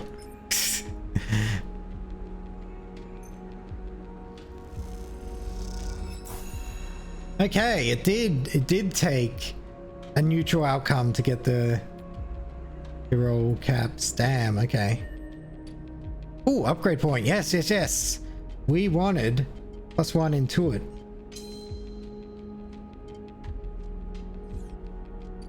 Does that mean we can... Yes! We can forage for fungus! Yes, yes, yes, yes, yes.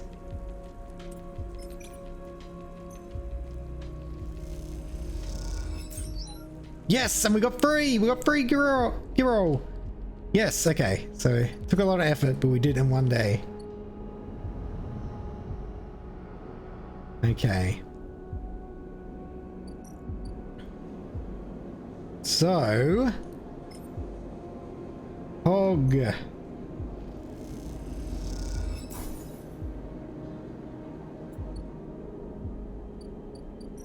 So Memphis is working on gathering the ingredients and preparing the mushrooms. He doesn't like to rush things. Fair enough, dude. Okay. Let him cook! So, we won't do this now. We'll probably just do work on the still. Work on the still.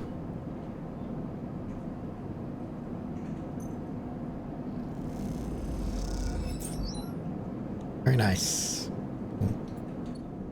Random scrap items. You can sell scrap right here. Yeah. Get some money.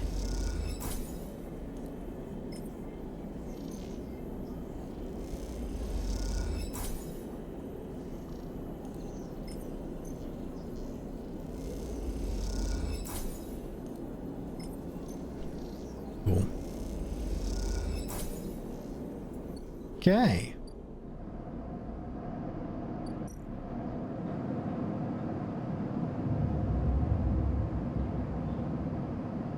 We will be tired and we don't have the option to eat at the mushroom place right now, but that's okay. It's okay.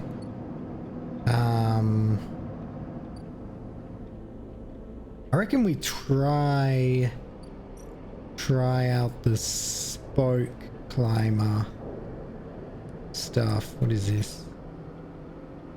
Always sunbathe? Yeah, that's true.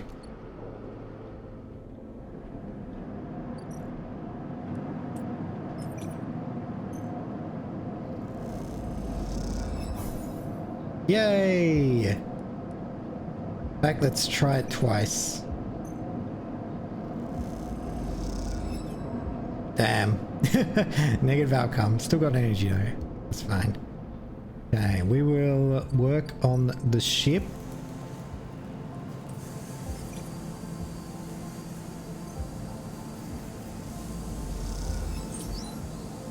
Very nice.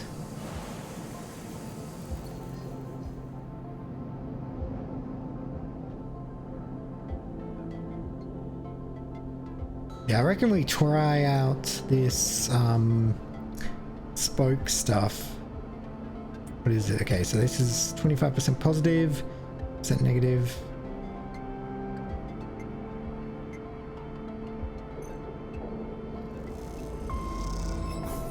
Neutral.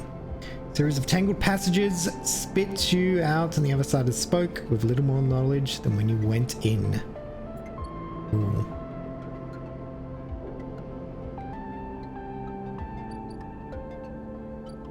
Maybe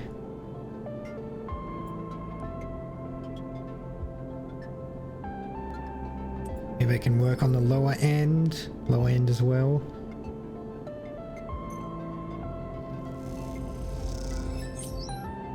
Got some cryo for that. Awesome. Any new places unlocked there? Bar.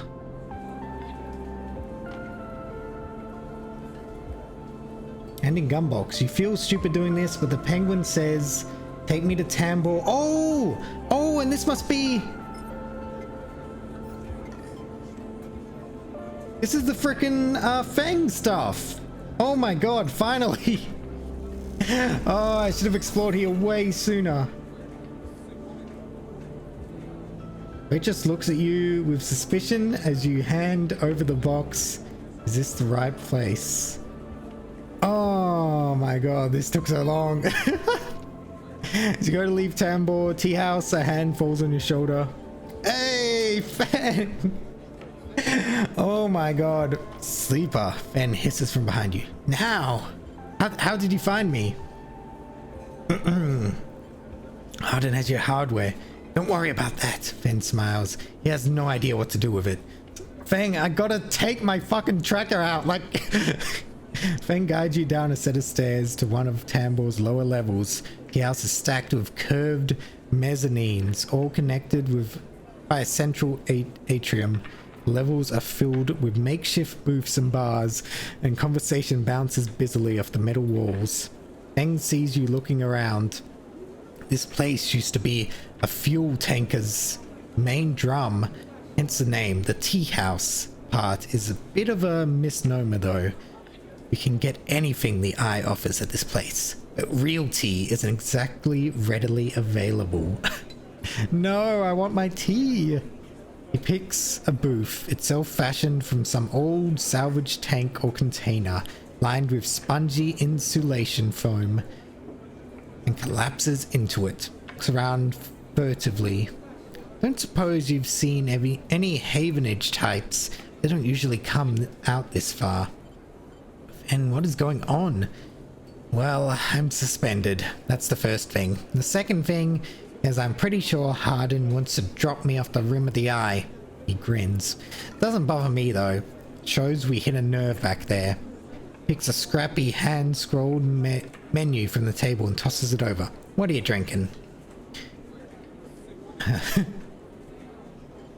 What's the plan? Plan. He waves his hand. Let's order first.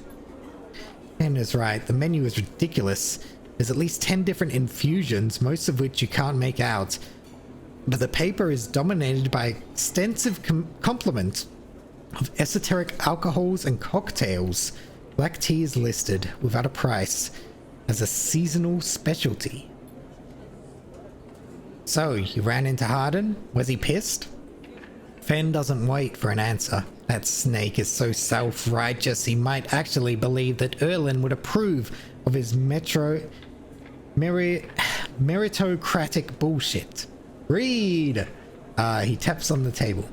Havenage was like it should be, like it was founded to be. They would have shouted him down at any council meeting he dared to mention true citizens. He sighs. But I guess his kind run the place now. Young woman with a vine tattoo snaking up her arm turns up at the booth, slate in hand. Your order. You skim the menu, your eyes glazing over. Time to pick something.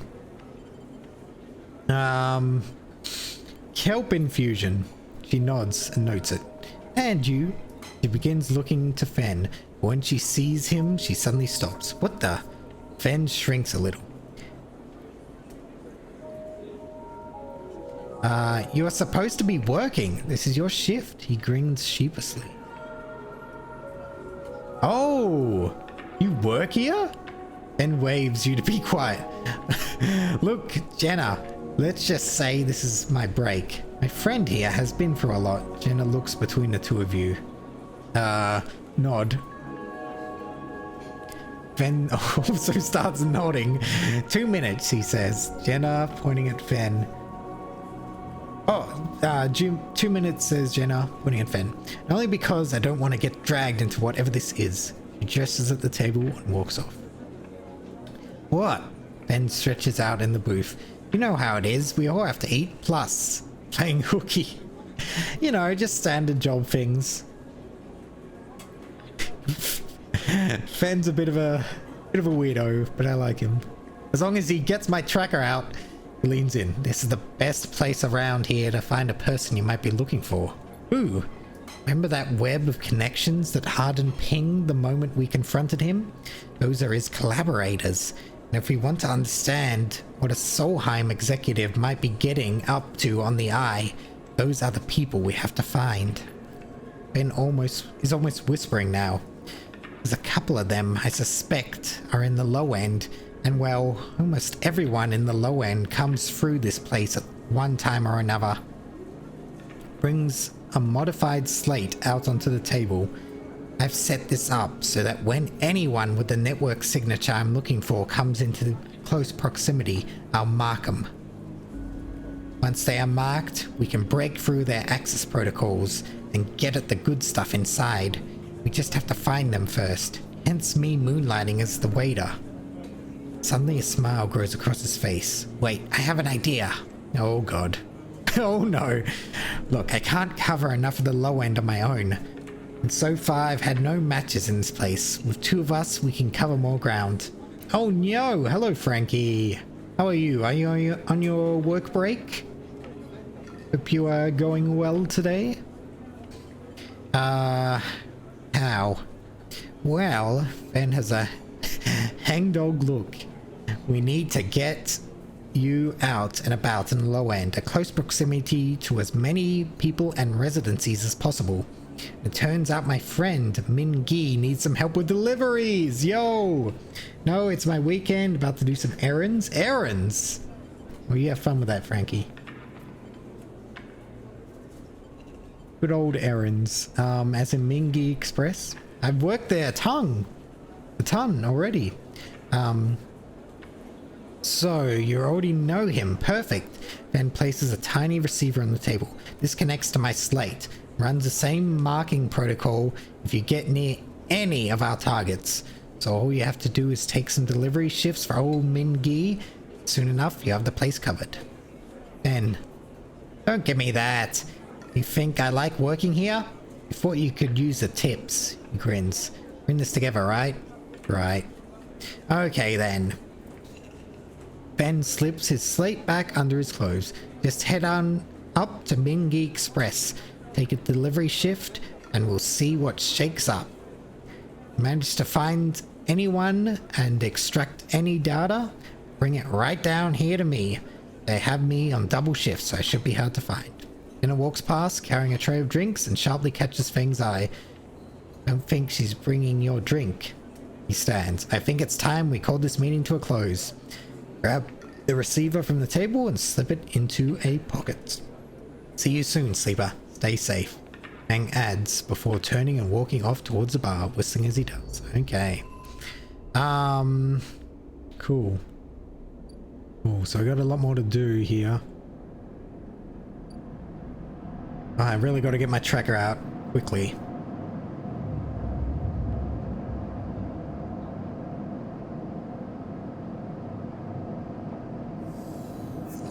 Okay. But we got a lot of stuff to do. Have to stay safe when you have goddamn chip in my brain, Feng. Exactly. Okay. We should be able to, as long as it's not a negative outcome, we should be able to build the still this time. Please do not be negative. Please, dear God.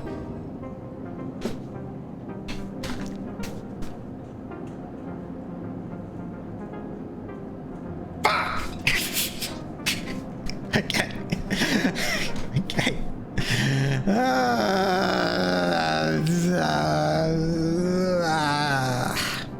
Okay.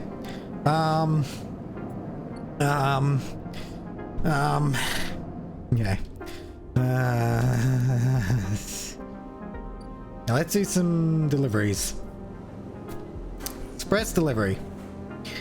Ben wants you to take these delivery shifts so you can locate and hack targets. Tips are small, but welcome bonus. Okay, so we'll spend... Do it again. Surely it won't be negative this time. I can do it again. We'll get some deliveries done. Cool. Got a decent batch of cryo. Please. Please. Oh my god, thank Christ. Okay.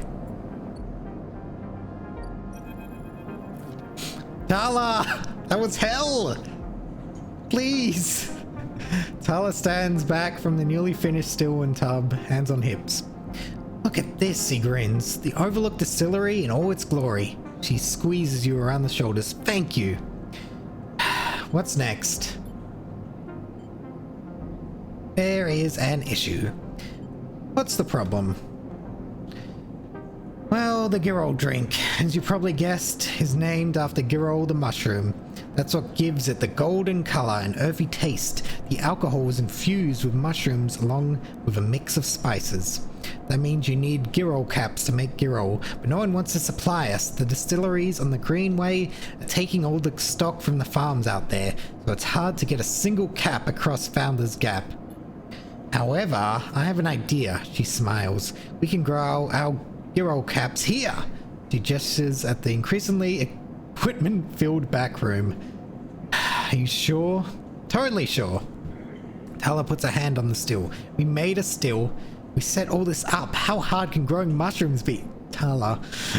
Don't need light. They barely need soil. We can do this, she pauses. Or at least we could if we had something to grow them from. Like spores? Exactly. Suddenly you feel you've walked into a trap. And you are the perfect person to get me those spores. She nods rapidly. Think about it. You built the still. You are great with plants, and you know the eye like the back of your hand. Need I go on? Half of that isn't even true.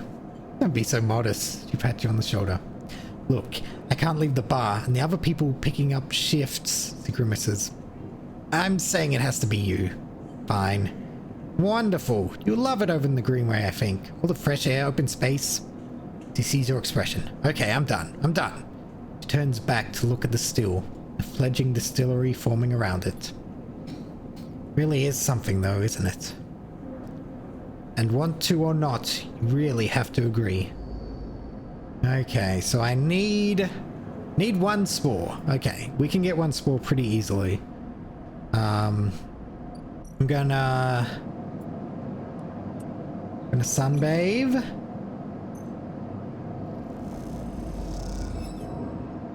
Ugh. Really wanted 2 energy out of that, but whatever. And we can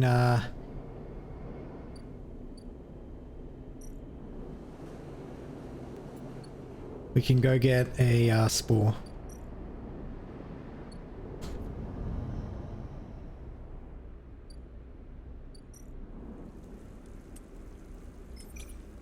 Nice. 2 grove spores. Excellent.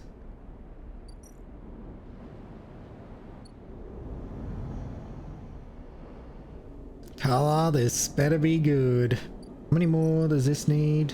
1 more. Cool. So I should be able to eat there again next time.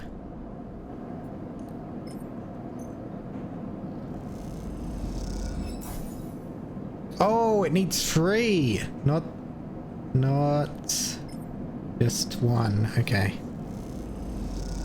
That's fine. We can get that pretty easily. Okay. Go to sleep.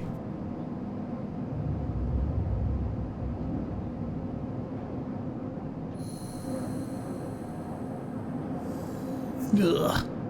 Okay. So, first things first, we'll look at Emphas. Emphas is preparing the Girol caps. He has to heavily adapt this recipe, he says, but the smell is already incredible.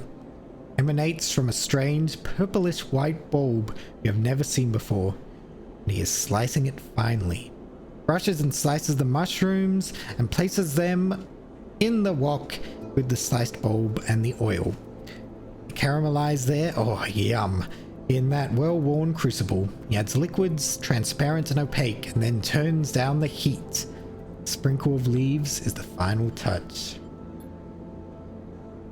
We have a moment, sleeper, he smiles. Do you have a story? Something in the scent of the food gives you a feeling of nostalgia, something distant and melancholic. It seems like the story should match that feeling somehow, and maybe you will feel better for telling it.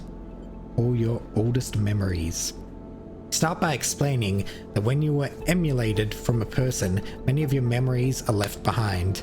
Perhaps it is an intentional part of the process, a way of keeping sleepers ignorant and malleable, or perhaps it is a side effect of the imperfect emulation. You admit that you don't really know. What you do know is that some memories survive, and on occasion they come back to you like shadows passing overhead.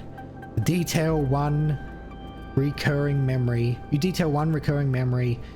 which despite returning to with enough regularity for you to think it familiar, always fades as quickly as it arrives.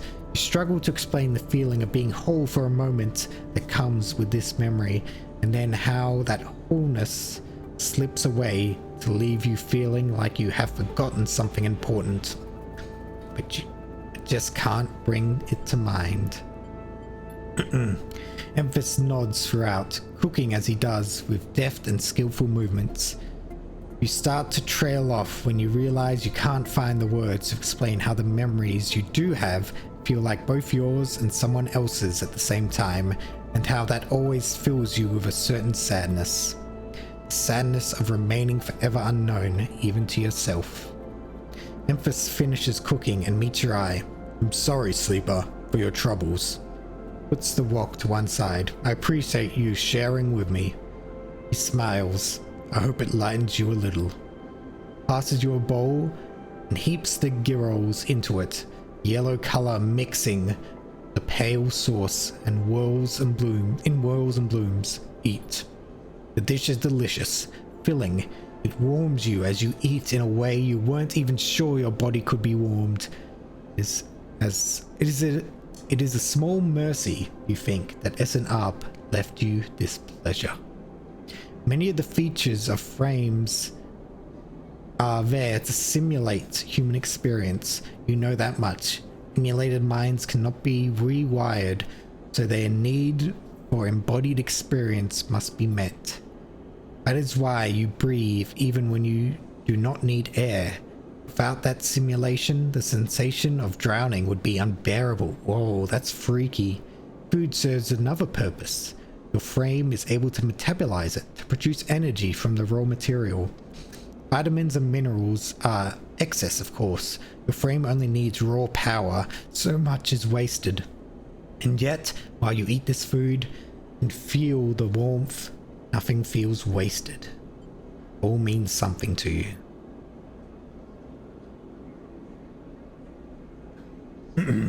As you finish, Emphas takes the bowl, the last of his cleaning. He smiles at you, and neither of you feel the need to say anything more. Instead, you simply exchange nods and walk your separate ways back to the bright market, somehow changed. Damn. Damn. Cool stuff. Okay, let's deliver. Shall we? Hopefully this goes well. We have a full... Awesome.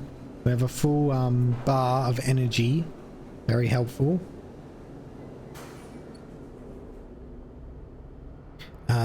We can also climb the spoke maybe.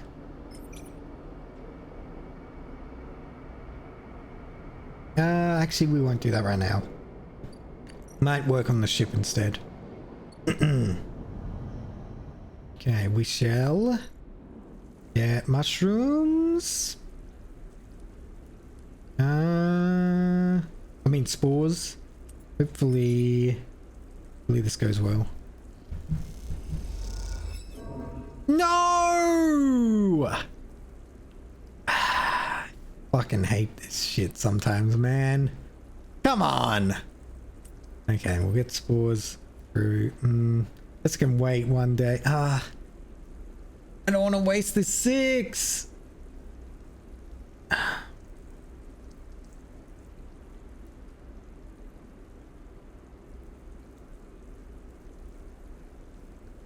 Okay.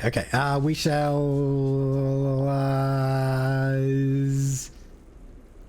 Yeah, let's get out of the way. Whatever. Okay. We have the spores. Could be useful. Could be not useful. Who cares? Okay. We can also sunbathe after this. Try and get some of that energy back.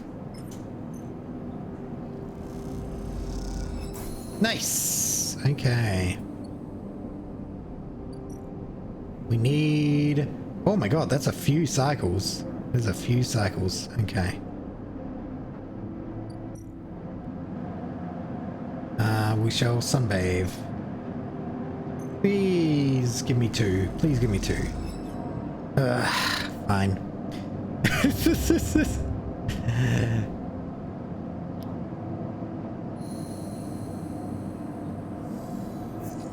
Okay. We shall. First of all, we shall work. Side reel.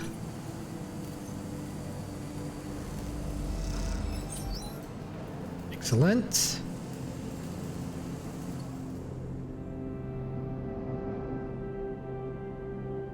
Is there anything else to do with Emphas?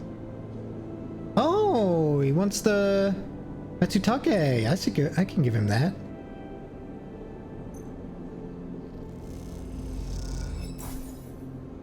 Nice. Does that require another waiting period? 3, okay. We shall deliver the noodles.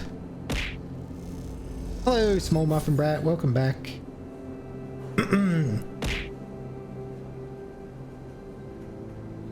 Thank you for the hydrate and stretch.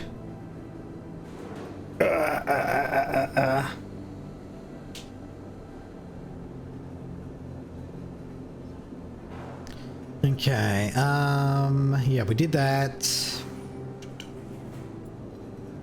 Wonder if I could... What happens if I... 50% neutral, 50% negative?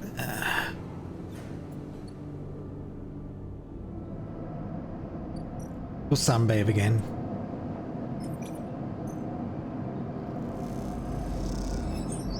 Oh shit, nice.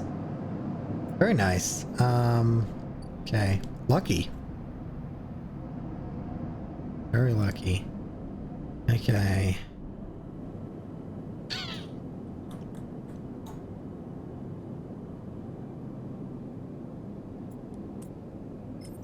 What happens if I fail this, I wonder? Don't want to risk it.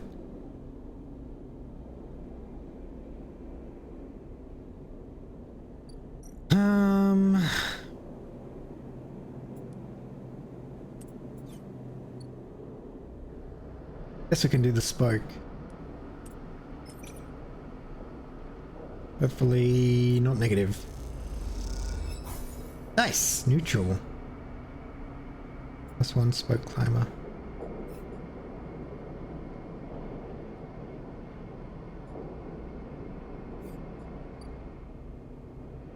Oh, something new here. Steal a shipment. With so many shipments, what's one diverted package? We'd have no idea what we're stealing, but it's part of the fun, right? Midline runs automated freight down from Free Spoke. They have skilled operators and you don't have to lift a single crate. Interesting. To interface. Things. Okay. We shall... cycle.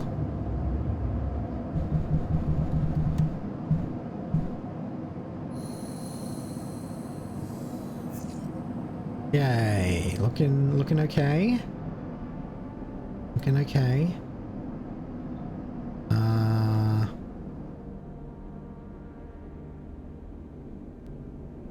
Maybe we can do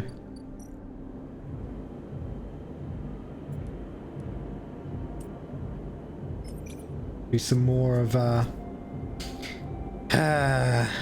Ethan's debt.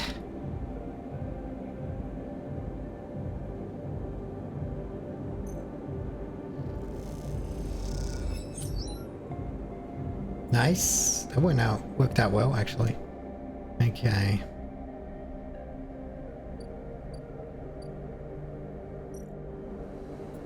Deliver noodles.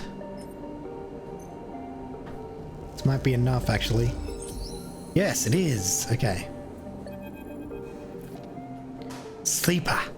You see Fen coming up from the corridor as you step out of Mingy's. Kelp noodle smell still clinging to your clothes. Comes up fast and stops close, looking around suspiciously. I don't have long. Take these. Ben palms you a couple of those metal thumbnail-sized drives. Ripper worms. My slate has been buzzing like crazy. Seems your delivery shifts have turned up our 2 targets. He squeezes your shoulder. I knew you could do it. Now, we nail those snakes. What do we do? Hardin's voids are all connected by some kind of closed network. We break the access protocols on both of them. We should be able to gain the location of the nearest network ports. Slot the Ripper worms in those ports, 1 each. And they'll feed me anything and everything stored on Hardin's shadow network. He smiles. Can't wait to see what juicy plans they have in there. You hear the scuff of boots as the group comes up the corridor, likely on their way to place an order with Ming-Gi. You turn for a second, and when you look back, Feng is already halfway down the corridor in the opposite direction. He raises a hand in farewell and is gone. You run your fingers over the tiny Ripper worm drives in your pocket and smile to yourself as you wonder how mad Jenna will be at Fen for this little excursion. Time to slot some worms. Okay. So. I've got 2 Ripper worms.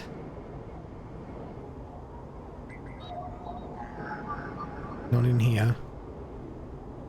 Fortunately, we may be hunted during this. Is it the Havenage agent?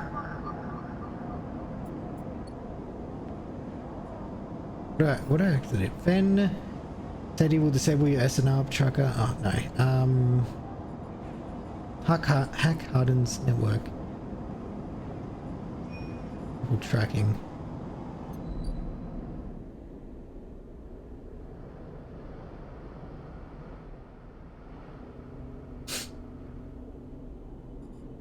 Tracking is on? Okay, yeah.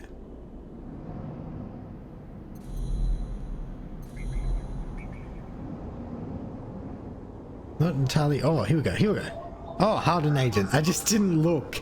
I wasn't paying attention. Oh, no. We need very specific dice for this. Okay. Can't do it now. That's okay. That's okay. Do it later. In that case, in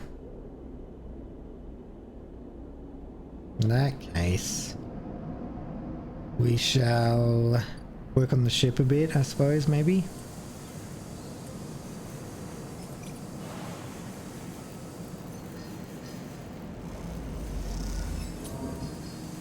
Ugh.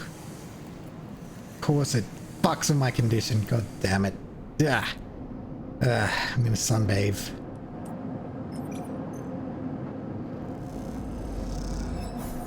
There we go. And cycle.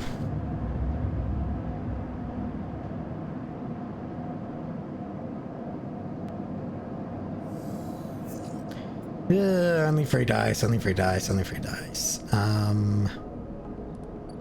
Think some of these are okay for the Hardin agents? Yeah, this one.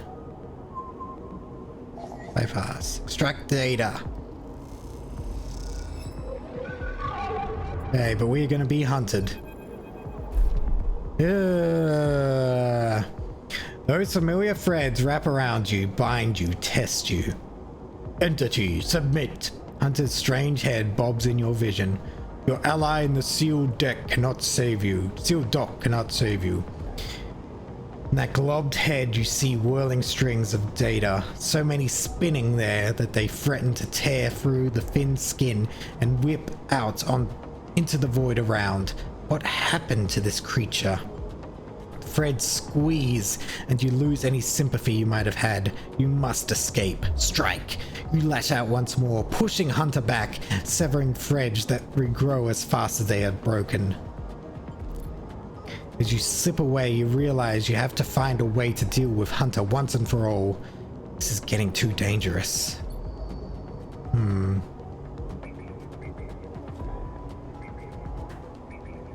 Hardin's agent port. Put the Ripper worm there.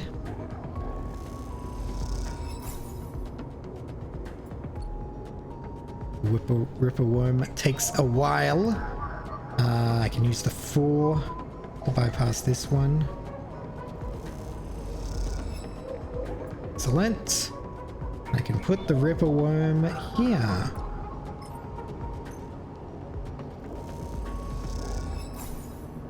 Nice. Okay. Bang! As you walk into the tambour, you quickly spot Feng, arguing with Jenna. Keep your distance. Doesn't look good. Feng seems to be explaining something, but Jenna is having none of it. She points to the door and Feng walks away, catching your eyes as he turns. Could have done with you getting here a minute or so ago. Punches back at Jenna. Well, either way, it looks like I'm fired. Good news is that it doesn't look like I need the job anyway. Takes out his slate, pulsing with pale light. Now, let's take a look at what you are really here for. Slate is a whirring mess of code streams coming direct from the Ripper worms as they dig through the agent's data and spin it into threads for the slate to pick up. Anything good? Ben scrolls the display with a finger. A lot of junk. A lot of dull as hell message threads. A lot of tedious data caches, but Ben's eyes flash. Definitely some good stuff. He stops the screen scrolling on an entry and expands it. Check this out. Ben shows you the screen. See a bold corporate logo, not Solheim's, and a word below. Conway, Ben says. He's working with Conway. Conway Extractions, right? Ben nods. He's been speaking with them personally. Got a whole chain of messages. Yeah, but it's mostly encrypted or redacted. Rubs his head. Damn it, this is juicy, but we can't nail him with it. Scroll some more. Wait! What is this? A wasteland reclamation facility? Right here on the eye. Glances at you. What's the bet this place is tucked into the wastes? Conway. Guessing so. Got themselves set up in the wastes. Yep.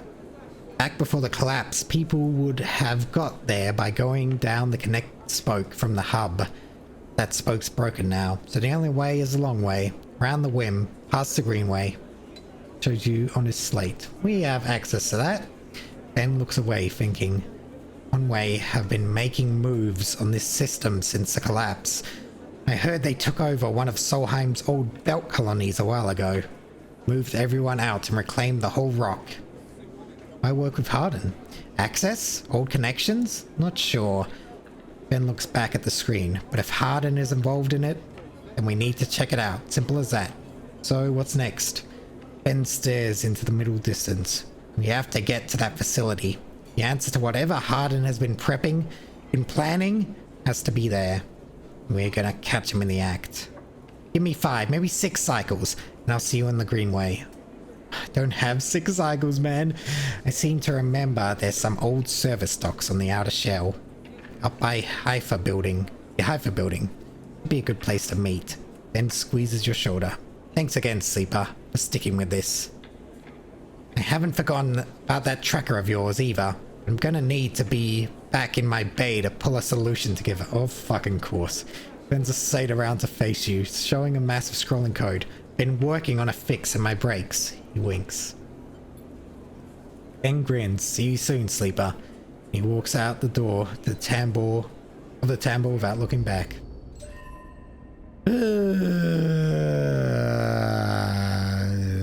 Okay.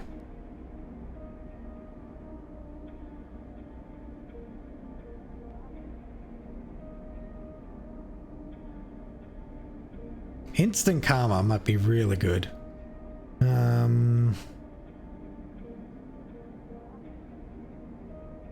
Hard to kill might be good as well. Good dice even when condition is breaking. But I try to avoid reaching the breaking point. I'll save up for one of those. What if you end up with a worse hand? Then I'll cry. More gambling enabling features. Yeah. Okay. So how many cycles has this got? 1, 2, 3, 4, 5, 6. Fuck me. Okay. So I need to deal with Ethan's debt because I can't get the tracker out in time. Fuck. Okay.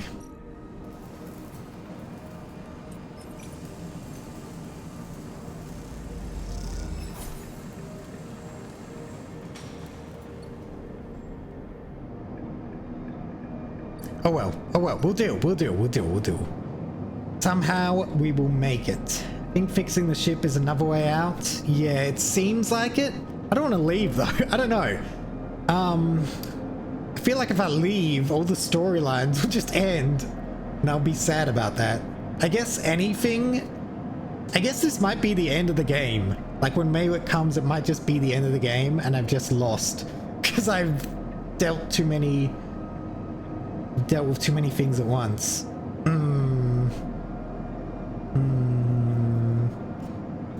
Yeah, I'll have to think about this. Speaking of which, I'm gonna go on a break at the end of this cycle. See how our dice are.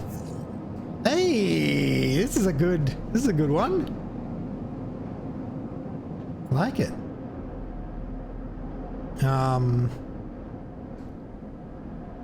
Very nice, very nice. We got some food to eat. Got a lot of stuff to do. Yeah, okay. I'll have to think about it. Okay, be right back, guys. Just need to get some water and do all that other stuff.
Hello, I'm back. Thank you for the stress, Marcy. Okay. I don't know if you're lurking, small muffin brat, but I did add a Discord link during that break. Otherwise, I would have forgotten.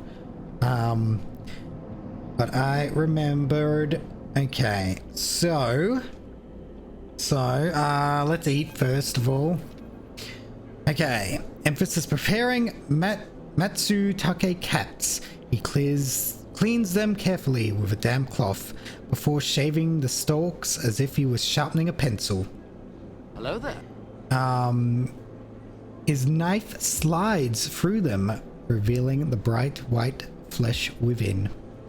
These are good, sleeper. Very good, he says without looking up. I bartered with Min Gi for some kelp too, so we can brew some dashi. Dashi? Soup base. Very good. Emphas slides the sliced Matsutake mushrooms to one side and takes out a closed pan. He opens the lid. You see green wafer of kelp sitting in a bath of water. Been soaking it since last cycle. Emphas explains. Should be good to warm now. Places the pan over the burner and turns it on low. We have some time now. He wipes his hands clean and throws the cloth over his shoulder. However, there is one difference this cycle. He smiles. You have been the one providing the ingredients, so it's my turn to provide a story. Okay, good. This story is important to me. He gestures for you to both sit on the folding stools behind the stall. You see these? Emphas runs his hand over his forearm, creating the circular scars that mark him like perfect bite marks. Conway called it the anchored interface rig, a mechanical control device for piloting a heavy-duty extraction suit in low-G industrial operations. We called it a bone suit. Points to a pattern of larger circles on his shoulder. They drill and anchor it here, then all the way down the arm. He taps each scar along the way. It maps mechanical movements to the suit exactly. A one-to-one mechanical replication. You swing your arm, a two-tongue arm swings too. Yo, it's a mech! Should have seen the recruitment vids. Strong people in even stronger suits. Tearing through stone and scrap. Superheroes. Half my graduating year signed up from the company school to company shuttle. Conway from birth to death. He stares off into the distance for a moment, fighting with the memories. But the bone suits weren't good. The rate of failures was high, and failures meant arms torn off, anchors torn out, broken bones. Bad stuff. So after a while, Conway discontinued them. No longer competitive, they said. Takes the broth, turning down the heat and adding the mushrooms. So there we were, hundreds of us with surgical alterations for suits that didn't work. Jesus fucking Christ, man. They sent us home, back to that company colony that spat us out, to be cleaners, drivers, cooks. They gave us drugs for the pain, taught us to make something of ourselves. When I deserted, bribing some passing spacers to take me into orbit, there were only me and a couple of others left. The rest just faded away. Arthritis, osteoporosis, they folded in on themselves like paper lanterns. That was my generation. The anchor points still ache, still burn. Touches the scars. But what burns worse is the betrayal. I've been on the eye a long time now, but that will never fade. Not that, not the faces of my friends.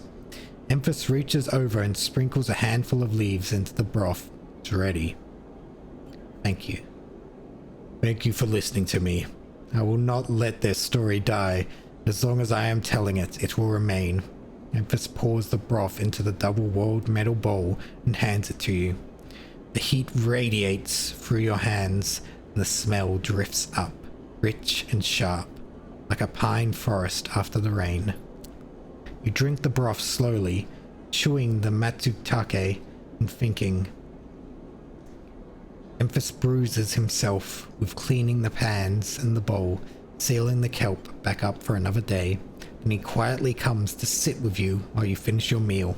Neither of you speak, preferring instead to let the story linger in the air a little longer. It is not that there is nothing to say. It is that sometimes, in the moments after something speaking breaks the spell. So you both idle, eager to be in each other's company. Memphis takes longer over his cleaning, his packing, and you savoring the final dregs of broth. When you finally finish and hand him the bowl, you feel the spell break, and the story leaves you both. As you leave, you know that both of you are somehow a little more empty, a little more full than before. Damn, man. Memphis! Crazy. What a backstory. What a friggin' backstory. Okay. Okay, let's do this reroll. We gotta gamble, man. We gotta gamble. Okay. Well, we gotta work. Yeah, let's try and do Ethan's dead.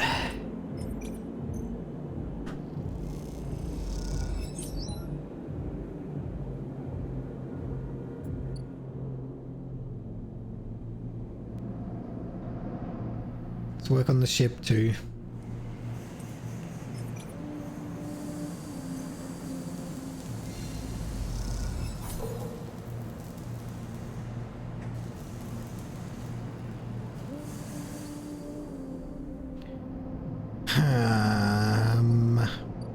Okay. We're in the cycle for now.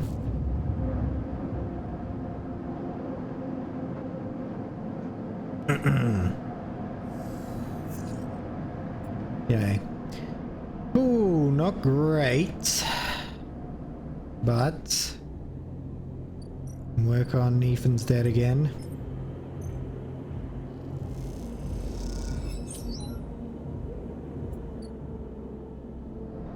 How long have we got? 1, 2, 3, 4. Oh shit. Okay. What? No, no, no. I didn't mean to do that. I didn't mean to do that. I didn't mean to do that. I didn't mean to do that. Fuck, fuck, fuck, fuck, fuck. No, okay. That's okay. That's okay. We only had a 1 anyway. We only had a 1 anyway. Shit. Shit. Why did I do that? God damn it. Okay. Whatever. Whatever. Whatever. Whatever. Whatever. Okay.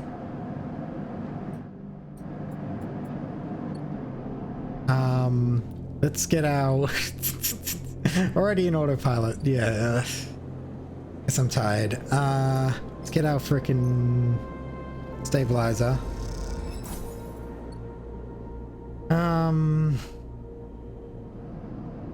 Okay, so Tala's done here.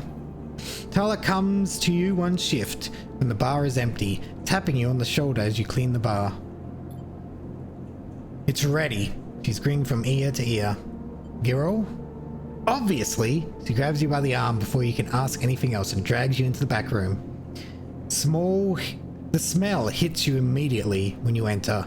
Cocktail of rich fermentation and chemical sharpness. The room is warm and bright now, newly installed lights making the place look clean, whether it is or not. Tala has already pulled up a couple of stools around the metal crate, where 2 glasses with a few fingers of pale girl inside sits waiting. She smiles. Haven't even tried it yet. You can see she is nervous. Both sit at the makeshift table. Slight strangeness of the situation making you both jumpy. Tala hands you a glass. Cheers, she says solemnly, and knocks the glass back. More like cheers. Yeah, same. First sensation is burning, a sharp nose clearing blast of alcohol that has your frame querying whether you would like to activate safe mode. You gulp the drink back, and it's only then, behind the burn, you taste the earthy tones of the mushrooms, the wood and the soil, left behind like sediment, barely there. That's terrible. Is it?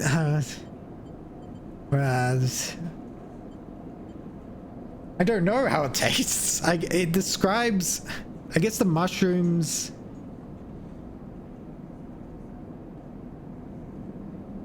need to be there more for it to be good. I don't know. It's strong. Tala nods vigorously. Oof, that was heavy. Honestly, it's bad. Maybe needs diluting? Tala swills the gyro in a glass. That might work. Open it up a bit. Tala grabs a metal bottle from the newly installed work surface, adds a few drops of water into the gyro. Try again. This time the burn is a warming glow, harsh but fading off. The woodiness less heavy. Taste something floral in among the marshy decay, something fresh and bright that you never expected to find. But if you and Tala meet eyes, it's really good, right? Is. Definitely better. He nods and takes another sip. Damn good. Tala pours out some more gyro, then adds some more water. The action's already taking the quality of a ritual. Both drink. Tala tucks her feet up behind her on the stool, folding her legs. She looks down into her glass and swirls the liquid thoroughly. What's on your mind? Tala looks up, but nothing in particular. My father opened this place, you know, she says out of nowhere. Thoughts suddenly becoming words. It was his attempt at making a life for us, for my family, when we got it to the eye. We were refugees? From Cinza, yeah. One of Ember's moons. Takes a drink. I don't remember much. I was only tiny when we came. I was just thinking about something my father told me. When he first set this place up, he wanted to call it the Bantayan. But he was afraid it'd scare off customers, so he kind of translated it. Hence the Overlook. These past few cycles, when I've been here, I've been thinking that I should rename the place. She looks at you. Bantayan. What do you think? What does it mean? Dad said he translated it to Overlook, so something like that. Watchtower maybe. Lookout. Tala picks up her glass. That settles it then. Bantayan. God damn it, I gotta say it right eventually. Both clink your glasses and drink up. Tala hisses through her teeth. Still harsh. She laughs, then suddenly grabs your shoulder. Oh, sleeper, I totally forgot. She stumbles to her feet. She lurches over to a corner of the room, covered with a plastic sheet, and whips it off like a magician performing a trick. Beneath it is a neat little kitchen, a sink, a work surface, and a compact oven with a hob. Your kitchen! She doesn't give you time to respond. You can come make stuff here anytime, as long as you promise not to raid the mushroom farm. I need those for the gyro. I was thinking too that if things pick up, we can start serving proper food at the Overlook. The Bantayan. He laughs. You like it? It's perfect. Tala gives you a hug, then quickly stands back. Sorry, I'm glad you're here. She grins. Me too. Tala tidies away the glasses. You inspect the kitchen, checking that it all works. Small and salvaged, but after what you've had to put up with, feels like a dream come true. Later, when she's done for the day, Tala comes back through to the bar.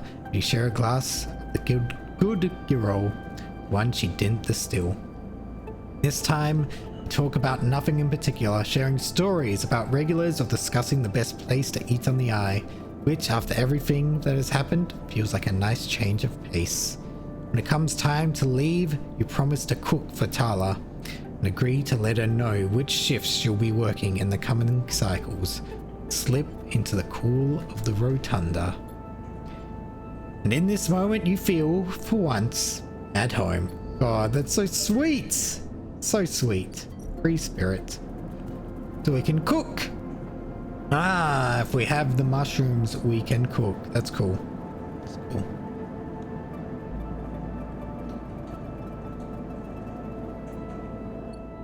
Okay, so we'll do more of Ethan's debt.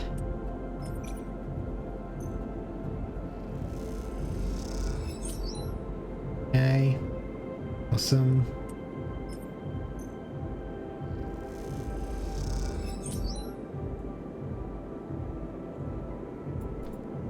Cool, cool. 3 left. 2... 3 cycles. Okay.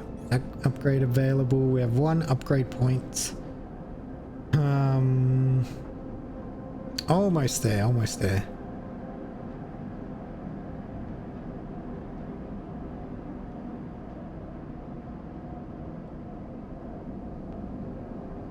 Might try to focus on this self-repair one. That could be useful. Condition. Yeah, let's sleep. And we'll have a full thing next time, as long as we do this before clicking end cycle. Jesus. Okay, end cycle.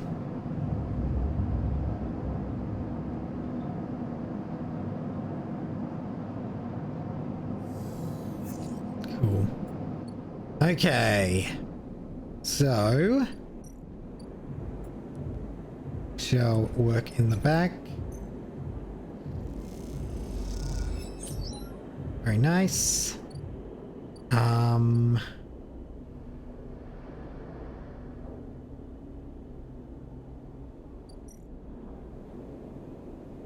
We can some more maintenance here. Almost the low end. How much longer till Bang is ready back here? Sure you don't want to just finish Ethan's debt while you have good dice? Yeah, that's a good point.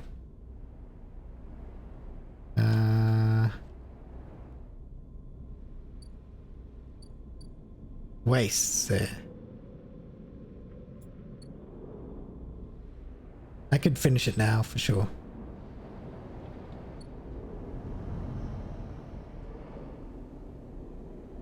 There's other stuff to do. Do on the other days. Okay, so this is 100%.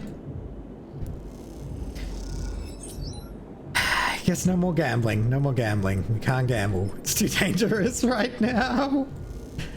Okay, awesome. You're sent up to clean up the business meeting in the members room. Old man with shimmering glasses slipped you a tip. Awesome. Turns out compressors owners, local gangsters. Okay, we're done. We're done. We're done. We're done.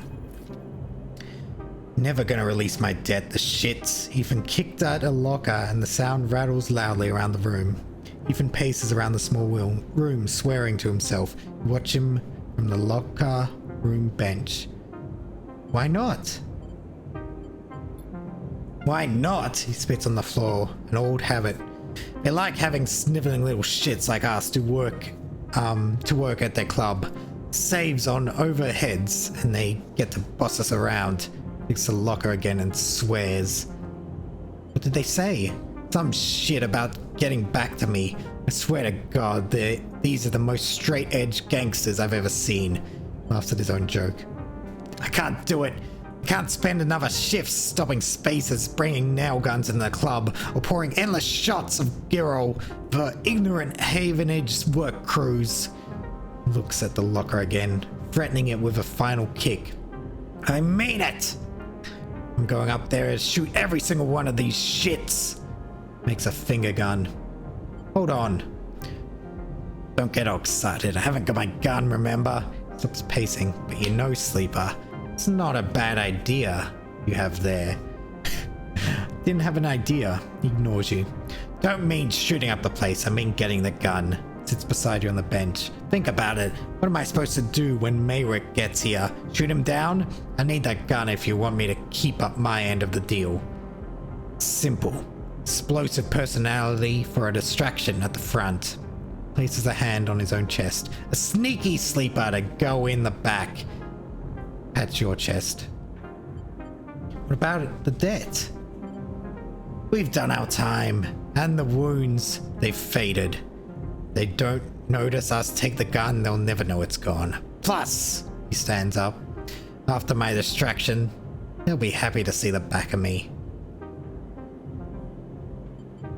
Fine. Yes! Gives the locker one last kick, but good luck. Let me know when you want to do this, then we both move as one. We meet in the bright market after. But don't take too long, or I really will shoot this place up. He grins. You know I'll do it. Okay, what do I need to do for this? Grab the gun. Okay, so I am not going to do that unless I have a really high dice. For sure. That seems terrifying. Okay. We'll work on the ship. Same old, same old.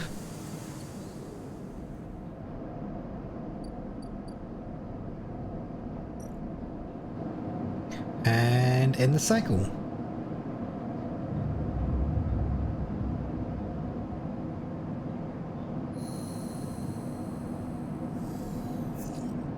Okay, we have a 5. It's do or die, baby. Oh man. Okay. Yeah, this is the last day. Let's eat. So we have a full stomach.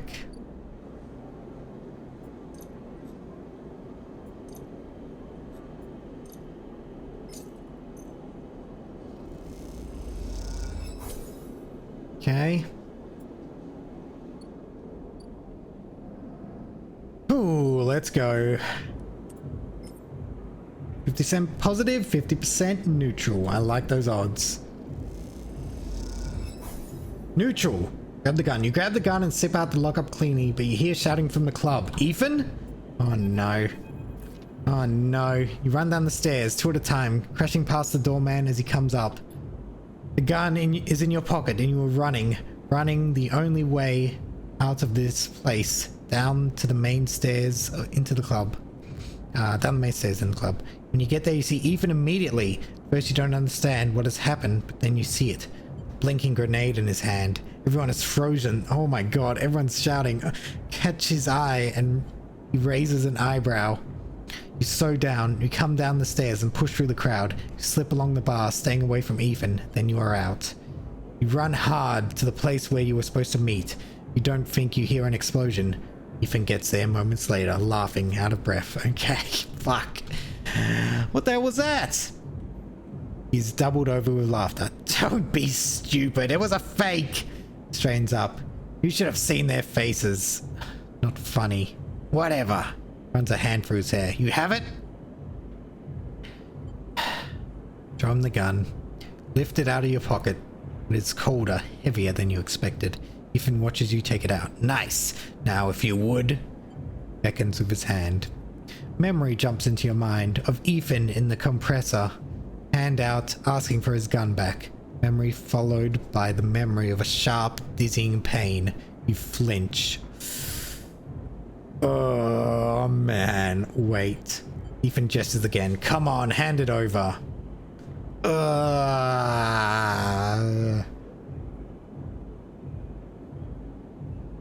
Fuck.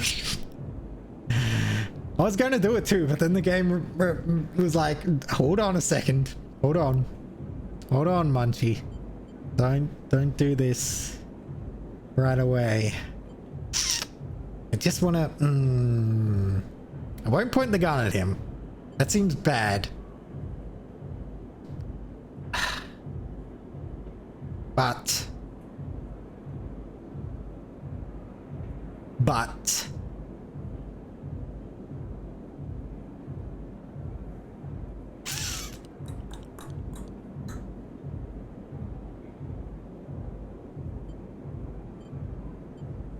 No. Funny. Ethan narrows his eyes.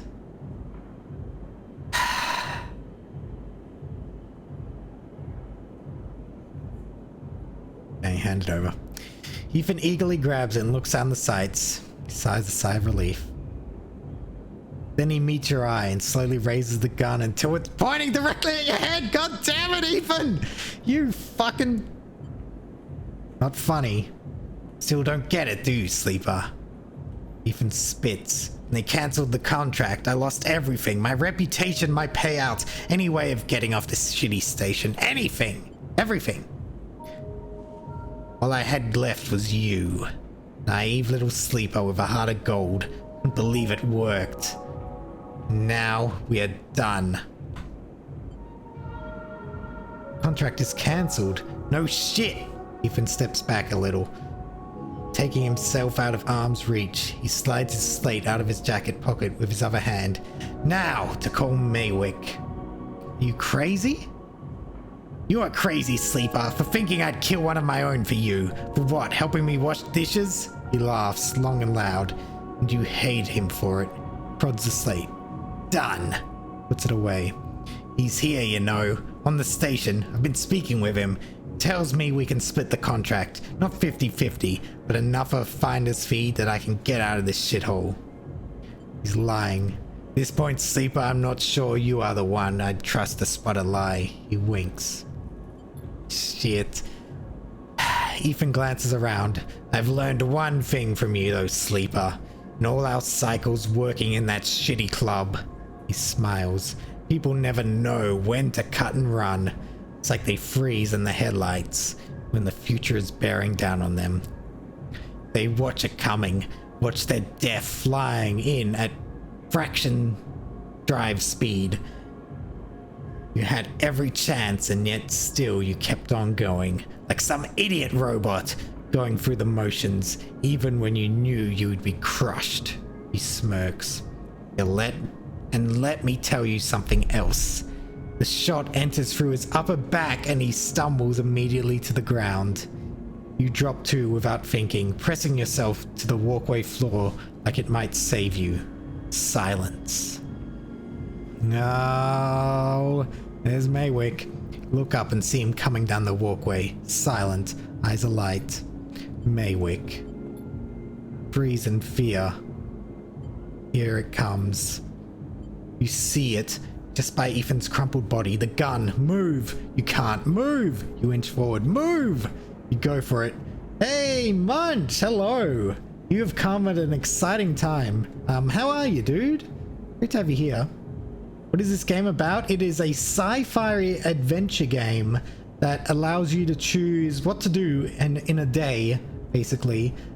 You are a sleeper, basically a artificial body implanted with the like thoughts and memories and brain somewhat of a person who sold their soul to a company, and you escaped that company, are now trying to survive. You love sci-fi? Awesome. Yeah, and we are now being hunted by bounty hunters because the company does not like escapees. It's very cyberpunk. Yes, very Blade Runner. It is a black company. Every company in this seems to be a black company. It's very the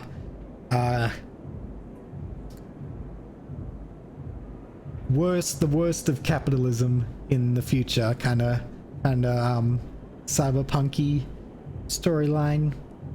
You go for it. Okay, we're getting the gun. You run forward and the shot sounds out. You feel it ripple over your back, and your hands are on the gun, and you scramble to your knees behind Ethan's body and fire. Close your eyes. You fire again and again and again and again till the clip is empty. And all that are left are clicks. And you drop the gun and stand up. Don't hear anyone running. Don't hear anything. Just hear the sound of your own breath. Oh my god. Getting flashbacks to Edge Runners? It is, yeah. There are some similarities. Edge Runners was really fun. I like that show a lot. You start walking, stepping over Ethan's static body, walking along the walkway, and then past Maywick. His eyes now dark, some mechanical fluid leaking from his chest, perhaps the same fluid that is inside you. We killed him? We killed Maywick? Oh man. Yeah, very painful though. Very painful, Edge Runners is. At times. Holy shit. Whoa, okay. Try not to think about it. You keep going. The sound comes back. Eye comes back. And as it does, you hear the sound of thousands of people getting on with their lives. Thousands of people who are just going to keep going until they can't anymore. You look up and all you see are the wheeling stars. They are spinning. You are suddenly dizzy. Oh, the eye has always spun like this, hasn't it? Don't stop walking, you keep going. That's all there is now, the path forward. It's an up, have left you no history, no past to speak of. Just a void that threatens to swallow you if you slow down. Think of Ethan's smile, his voice, and feel sick. Is it over? You aren't sure it ever can be. You are still here. Can't stop now. Has to be a better end than this. Oh man. Okay, wow. Okay, so we have dealt... Seemingly we have dealt with Maywick? I don't know. There's still the countdown. I guess there isn't the countdown anymore. Yeah, it's gone. Okay. Wow. Okay. Clap? Is that an ending? I don't know. a sort of ending? Of a kind? Nah? Okay, cool. Just when it said end, better end than this, I was scared it was going to go to credits and be like, oh, you have to play again if you want anything better than that. I was really scared about that. Okay, well, the world's wide open now. Let's get some mushrooms so we can potentially cook. In the restaurant. I can go maybe an hour or so more on the stream. Kind of puts an end to the company storyline. No more deadlines, yeah, for now at least. I'd still like the tracker out, Feng. By the way, I'd still like the tracker out. That's still a drive, right? Disable your tracker, yeah. That'd be nice. That'd be nice. Time to find your place in the eye. Yeah, exactly. Well, the restaurant, it's not called the Outlook anymore, but I can't remember the name and I can't pronounce it anyway. The Outlook, previously known as the Outlook,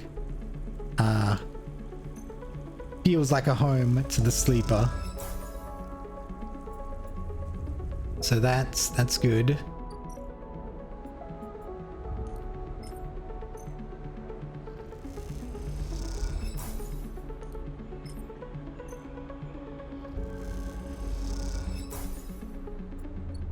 Okay, so Feng has one more cycle where I can speak to him again. Overlook, not Outlook yet. Overlook, that makes more sense. Outlook, I think I was thinking of email service clients. We can explore the smoke, I suppose.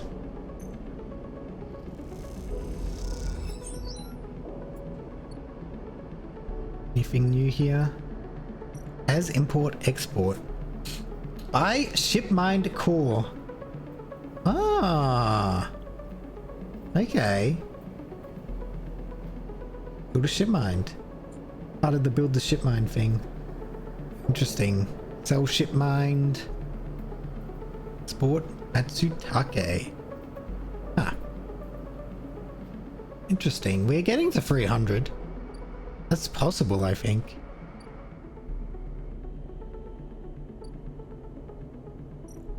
Yeah, don't mind me forgetting stuff every 5 minutes. That's just how it goes.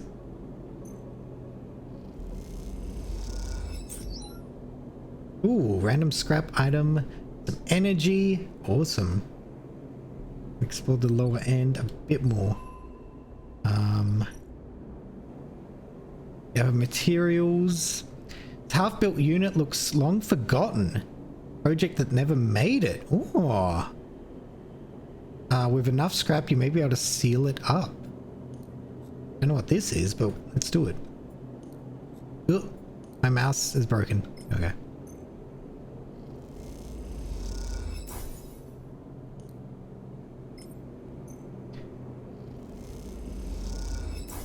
Pack the scrap into the shattered interior. It's hard to imagine this place as a home.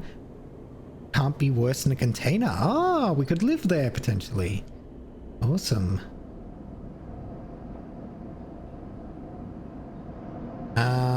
And yeah, let's work on the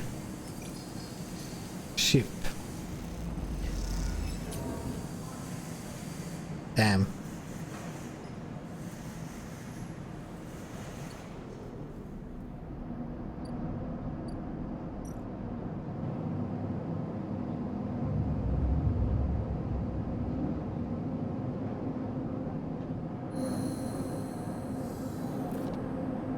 Wake from the dreams of Maywick's amber eyes floating in a pool of dark fluid. It's difficult to get to sleep when you suspect that it isn't about to change anytime soon, not after what happened. But you also feel something else as you get up. Plumb the power stud of the stove and begin to boil the water, like every morning. You feel something is lifted, something that has been hanging over you since you arrived on the station. Try not to think too hard about it, to question it. You just let the lightness stay, let it settle. You go through your routines. Your hope is that if you don't focus on it, don't look at it directly, won't get scared and leave you. That the lightness will stay, with this cycle and then another, because after all that's happened, little lightness would be nice. That is very true. Little lightness would be very nice. Okay.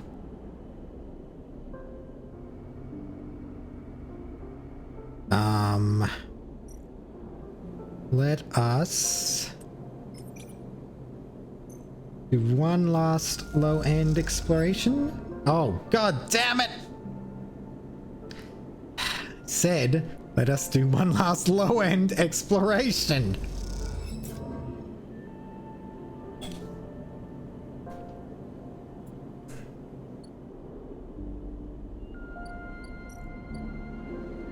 Give me some food.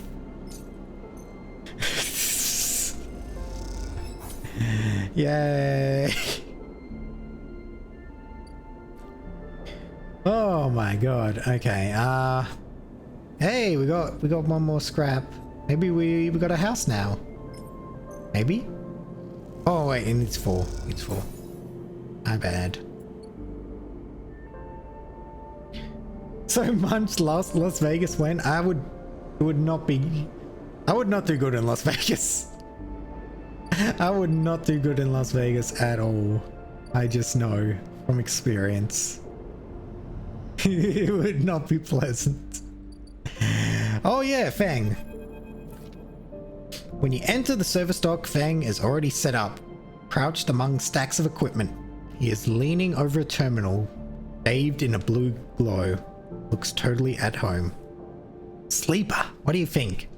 Turns out not everyone in Havenage is set against me. A couple of my old systems pals managed to ship me some of my old gear.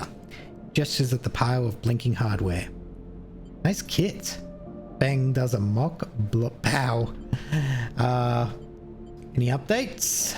Bang beckons you over. He has a set of scans of the wastes on his terminal, with heat maps of activity overlaid. A chunk of the derelict rim is blotchy with bright red and orange marks. Does this look like a wasteland to you? And shakes his head. There's hundreds of Conway machines out there, all lined up in concealed hangars, and a whole underground facility to support them. Hardin has got a crew out there putting them together. They must have shipped them in piece by piece through the shipyard, ready for assembly out here. Why? They're planning something. No one needs hundreds of heavy-duty reclamation drones to run this kind of operation. Maybe Hardin masked this whole thing as an effort to clean up the wastes. But there's no way this is about pulling scrap off the eye. Ben looks worried. Why is Conway in the mix? I bet no one in Havenage knows another corporation is setting up on the station. They aren't stupid either. These scans are the best I can get. The wastes are cut off from the eye's cloud of networks, and the green way is total dark zone. No data can come in or out. We can't hack them? We can't from here. He turns and winks. That's why I'm gonna pay them a visit. How? You forget. Havenage comes in and out of their all cycle. I should be able to get in, as long as no one I know sees me. He grimaces playfully. But I need you on the outside to help disable security systems. Cut me a pathway through. There is no cloud access. And if I can get inside, I can open up nodes in their network and we can work in tandem. It's a massive facility, buried deep down there. Miles of corridor and ventways wrapped around cargo bays and hangars, so it'll take more than a few cycles to work through it. But as long as you can keep them off my back, I know I can rip what we need out of here. It was a handful of ripple worms from his pocket. Hands them to you. These are the last of my little helpers. I managed to salvage, so make them count. I modified them slightly. This time, they'll feed their data threads back into the system that they are tunneling into, creating a nasty little feedback loop. We run it just like we did with the agents. Hack the nodes. I ping to locate the ports for the security system, then shut the worms in those systems and let them go to town. Points to a fuzzy silhouette of the buried facility on the terminal. Here's the entryway. This is where you can get access to the slot the first worm. That'll fry their perimeter systems and get me past the first cordon. What I need from you is to keep your eyes on the facility after you kick things off. You see me pop up a security system, a server bank? You need to break in and slot a ripper to disable it as soon as you can. If I don't, then gives you a hard look. You miss a system, you wait too long, they're gonna find me. Simple as that. Claps you on the shoulder. I need you to focus on this one, so I'm gonna let you fire the starting gun. I won't go until you stop the first worm. Okay. I'll leave the tracker running on the terminal here, so come back here if you want to see my progress. He affectionately pats the top of the screen. Got it. Don't worry. You can run things around their protocols. I've seen it. And gets up. It's all in place. You just need to make your own preparations, then slot that worm. He stretches. Just don't wait too long. I'm getting bored of all the sneaking around. Once I'm inside, I'll get the proof we need to end this whole thing, no matter what. Crouches to check the terminal. We can't take longer than 6 cycles on this thing. Remember that. Okay. Stands up. Oh, and one last thing. Lowers his voice. I get caught. You can't reach me. We run out of time. One thing I need you to do. What? You take whatever I have managed to pull at this point, all the data, and you slot that stuff straight into the relay I've set up here. Points to a pile of servers and terminals, hooked into the dock with cables as thick as your arm. I repurposed the dock's SOS broadcast system to beam out whatever you put in it. Anyone with a terminal, a slate, or a scanner on the eye will see it. That means Havenage, yet again, the hub, everyone, no matter what. Harden isn't sneaking away this time. He grins. Got a bit more to do here, but the moment you slot that first worm, I'll make my move. Gives you a parting smile and turns back to the terminal. The nerves hit you as you make your way out of the service dock. Time to prepare yourself. Okay, I will wait till the next cycle for that, so I can have a full lot of dice. Hi, Rosary. How are you? For now, we shall get the spores. I don't want to fuck around. Just give me the spores, please. Thank you. I'm good, and you? I am good. I'm really enjoying this game. It's brightening up my week, to be honest. I'm loving this one. Okay, start action. Yeah. And it's also Thursday night, so I only got one more work day, so that's another bonus. That's probably brightening me up too. Okay, we gotta wait for the mushrooms to grow. We have one more thing we can do. Yeah, I really like the storytelling in this, like a lot. A lot. Might explore the spoke. Maybe we'll have better luck on this than than the low end. Yay! Way better. Okay. Anything new? Nothing new. Send to the hub. Whoa, what is this? spaces socializing. The hub is thronging with spaces from across the surrogate systems.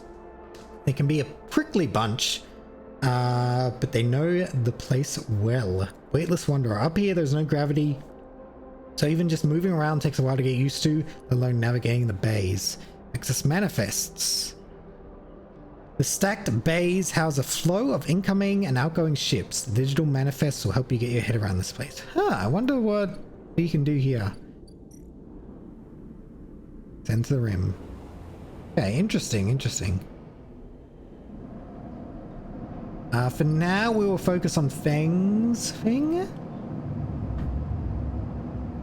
Just to get that out of the way, potentially. Let's eat. Get a full stomach.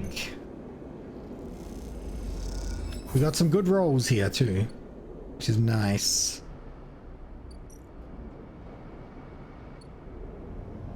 Yay, let's do it, Fang. Here? Yep, okay. The entire green ray is locked down. Oh, okay, okay. Striding in dark, cloud, shifting currents. What's happening here? Okay. Can't do that yet. So we want... Thing is located Conway facility, very deep in the waste. Needed to crack it. Okay. So where... Put the first ripper worm.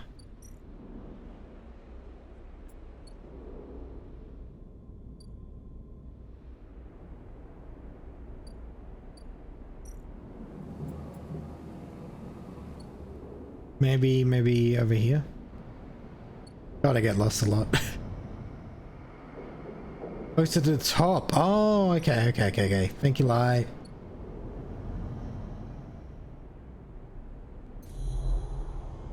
Oh, okay. Yeah, I saw it. There it is. Jeez. I'm a dummy. I should have just looked. Okay. Solving the first one will allow Fen to access the facility. You'll need to be ready to give him all your attention. Okay, I'm ready. This is a Feng only playthrough now. Continue. As you sort the worm, a thread jumps out of the facility. It unspools in front of you, releasing its data like ink in water. Sleeper. Oh, sleeper. Fen's voice crackles through. Moving in for those a random voice. Nodes, then ports. A whir of interference. Slot the worms. Timer starts now. Stay safe. Thread dissipates. You're on your own now. Okay. Here? 3 or 2? Okay, I got a 2. Awesome. I pass. Track data. Cool. Here. Slot the worm. First layer of security. A ring of the doors around the central facility. If a worm creates its feedback loop, overloading the security system. Hog. Okay. 4. We got 4. I pass. Reroll might be useful here. Yeah, true.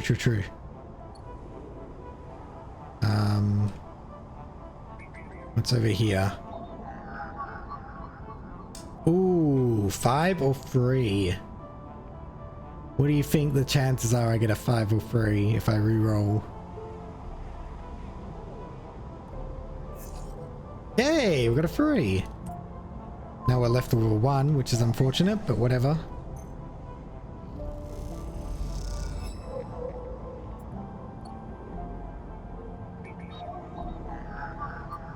Second layer controls convoy drones, tasked with controlling the hangars. Ripper worm fries the drone's network link, and now they can't report anything. Awesome. There should be one more Ripper worm location, right? Somewhere along here? Maybe not. Oh, maybe I need to do I needed to do both of those before I could do that. Fair enough, fair enough. Okay. Well, we don't have that. Don't have that. Ugh. And we don't have that. Okay. Well, we're done for the day, but we do have 6 cycles to do this. So we can take our time to a certain extent. Yeah. And Feng's making progress. Which is good. Okay. With that in mind, what can we use? 1. Dare we try to explore the low ends again?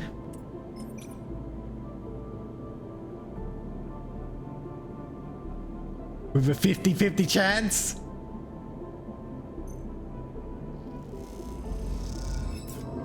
Okay.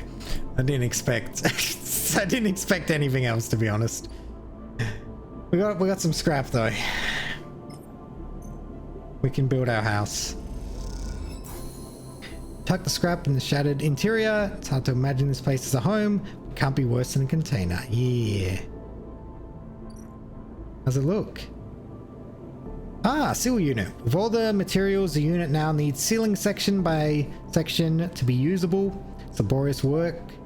It's a laborious task, but the outcome is worth it. Once a place is sealed with it will be livable in, maybe even comfortable. Place to call your own. Awesome. Get into place. Exciting, exciting. Okay. We will continue to focus on Feng's thing in the next cycle. Let's see how we do. Okay. I think some of those had 4 as an option, maybe. Bang. How you going? Still needs time to progress. But it's okay. It needs 5. It's 4. Awesome.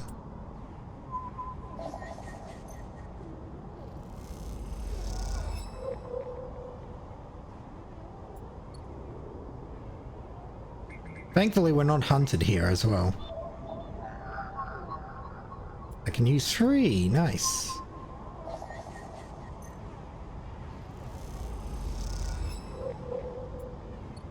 Okay. Well, I assume Feng's progress is the inserting the ripple worms into here, actually. That makes a lot of sense. Okay, we will re-roll just on the off chance we get a 6 or a 5. Just on the off chance. Yay, we got a 5. We're done. Nice. Good old re-roll. Coming in clutch.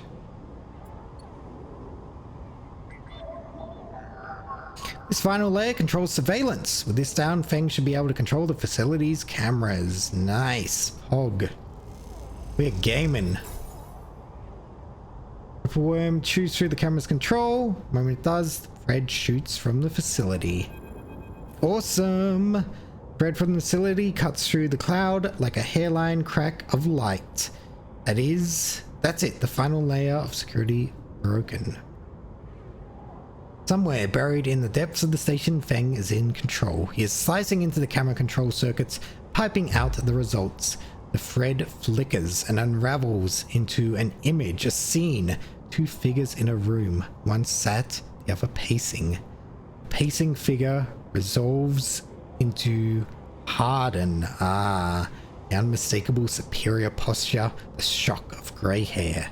The second figure's features don't seem to resolve. They are vague, unformed. A problem with the data, perhaps? You look closer, and you see it. The figure is a proxy. Perhaps you should have expected this from Conway, a corporation whose very existence is owed to automation.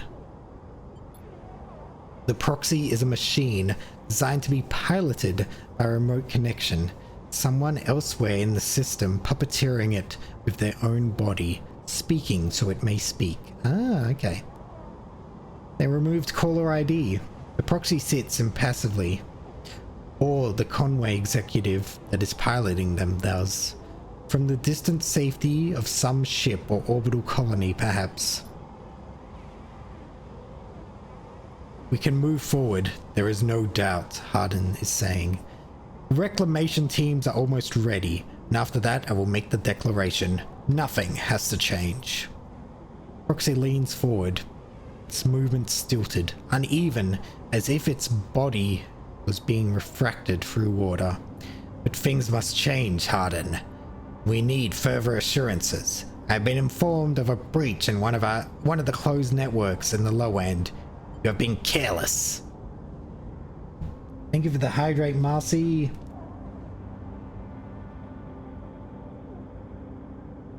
Thank you for the stretch also. Hardin waves the accusations away. We have been stretched. A breach was detected, yes, but no data of value was lost. Our board is concerned, Hardin. A drop in our value would be unwelcome at this time. Proxy leans back, its posture dominant. If the reclamation of A1 is contested, then we could be drawn into a compromising legal position. Hardin approaches the proxy. There will be no contest.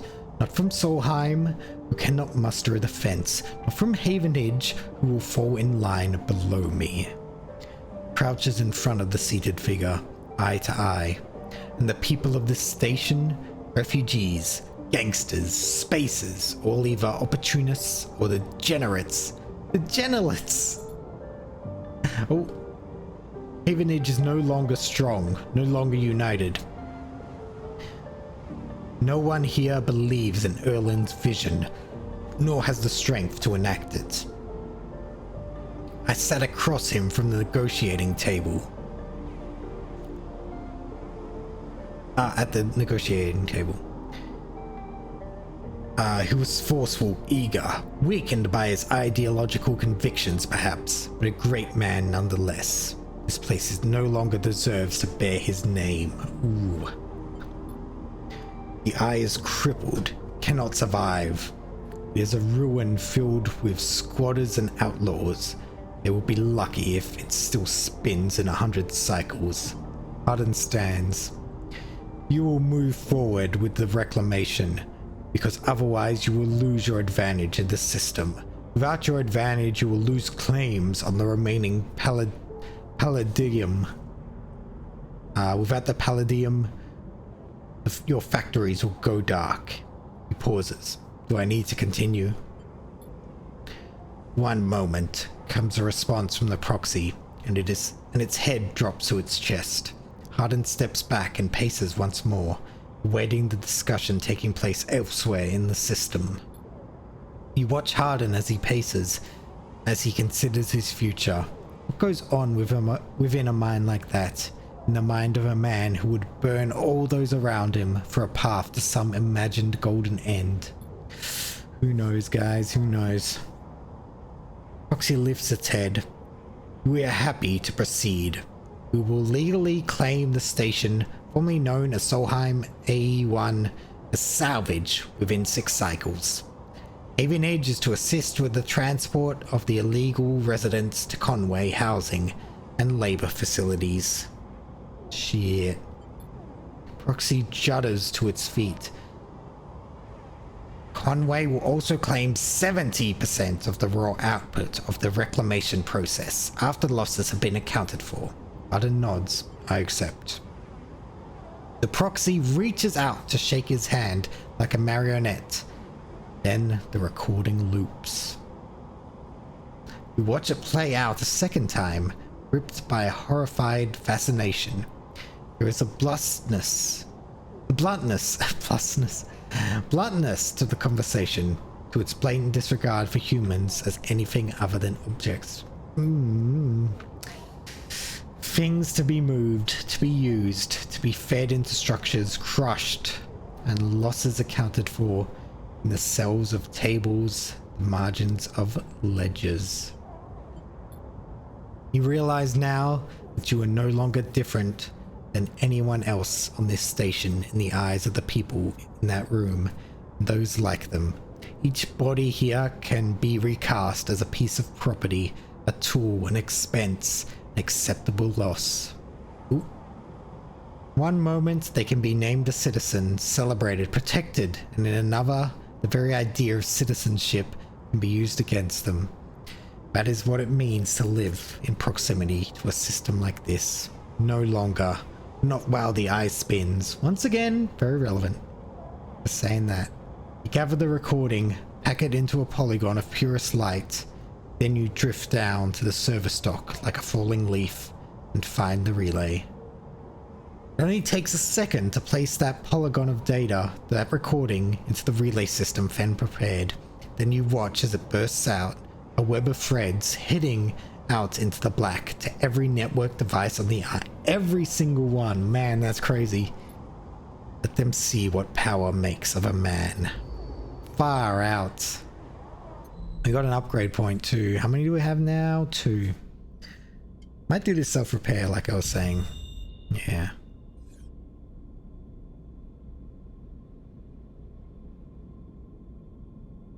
Okay, what now?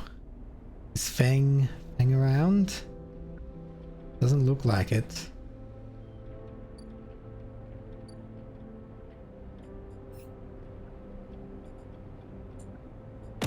Ow!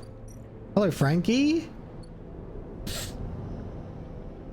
Have you done your chores, your errands? Yeah, nice. Hope it all went well. Okay. You know what I'm gonna do? Just because I don't give a fuck anymore. I'm gonna try this one more time. I'm gonna try it with 1.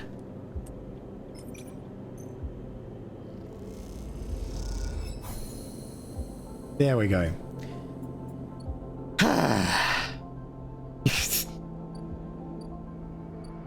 What is this? Low end. You cross between 2 walls of units. One of the cavernous streets at the center of the low end. Pressurized bridge is full of clack of tavia, the shouts of children, and the whir of air filters. Ooh, Castor. Sleeper. You turn to see a man sitting at the Tavla table,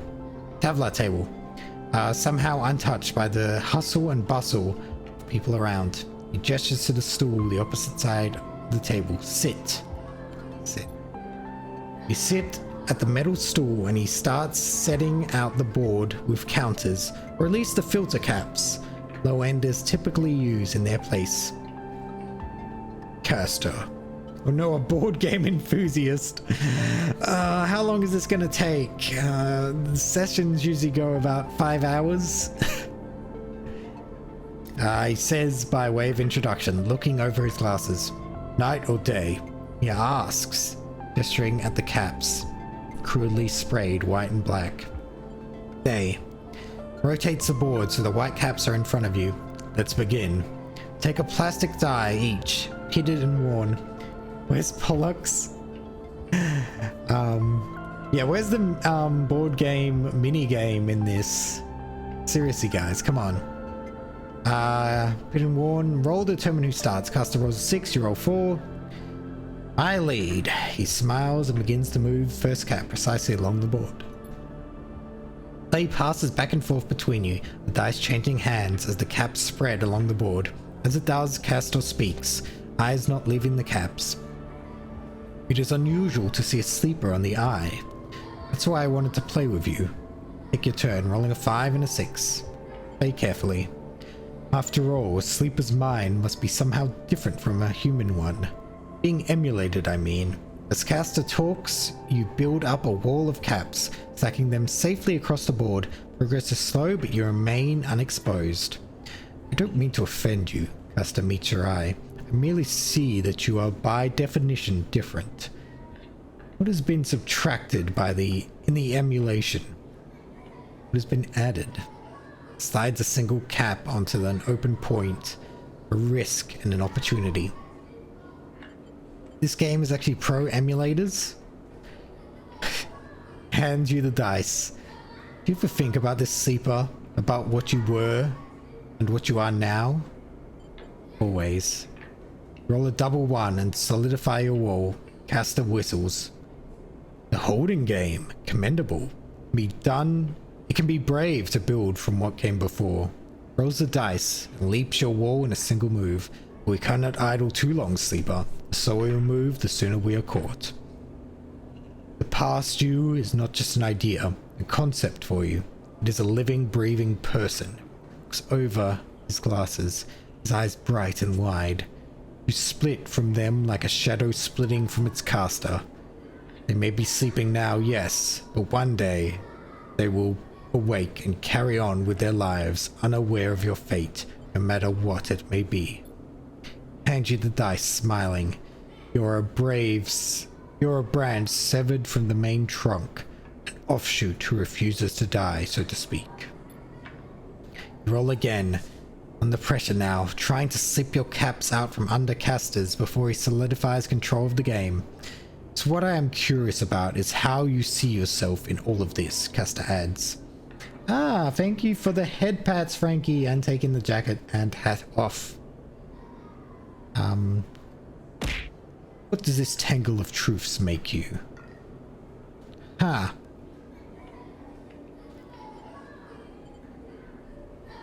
am driven. Caster laughs. That much is obvious, sleeper. I see it in your eyes. You are eager to make all this count for something. Caster looks away. Through the glass to the crowded units on all sides, but driven towards what? He starts removing the caps. His home board now full. Is there an end here? Just endurance. You try a few more rolls, attempting to get back in the game, but caster clears his home board with a sense of inevitable. He has known he was winning for a while. Damn. Few I may have pushed too far. He slides another cap from the board. I apologize. My curiosity has a habit of getting the better of me. Roll to return a cap to the board, but all the spaces are blocked. Caster clasps his hands apologetically. You play well, really. Your weakness is not your game. Smiles warmly. We have much to learn from each other. He slides his glasses back, up his nose, and sits back. I feel we could share knowledge, ideas, perhaps even data. His eyes glint with that last word. To our mutual benefit. He slides his final cap from the board. It is over. He has won. I'll see. Please, I don't want to make you uncomfortable. He holds up his palms. My intention is only to help you endure here, and if I am able, feed my curiosities. Game over, you notice the bustle of the walkway once more. The call of the children, the deliveries, the arguments, and the reconciliations. They wash over you as you stand and leave. Caster, nodding goodbye as you do. Crossing the walkway, you replay the moves of the game in your mind, looking for an opening you were sure was there. Interesting, interesting. He wants Yadigan data or Havenage protocols. I have a few of them, but I need 5. Huh. What are the old guard up to these days? I wonder. I have a ship mind for you. To indulge my curiosity. A ship mind and a stabilizer. Vial of stabilizer. Yo. Okay, okay. Ah. Interesting, interesting. Havenage in crisis. The building is chaos. Most of it is in lockdown. No one will give you a straight answer about Fen or Harden. Okay, so we just gotta wait for that to go through. Perk, self-repair. With some careful engineering, you can patch up your damaged body with scrap components. The result isn't pretty. Damn, okay. But anyway, we shall end cycle. Yes, end cycle. End it.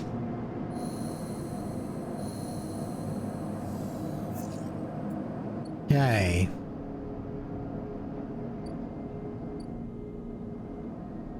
Let's eat.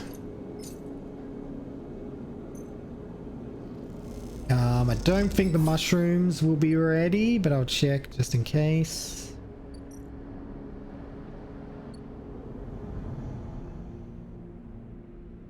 No. Okay.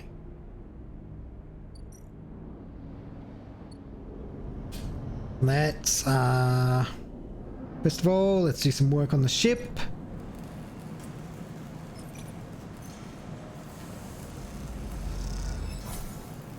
Neutral. Then we can do some hacking, shall we not? This is Havenage data. He wants Havenage data. So let's give it to him.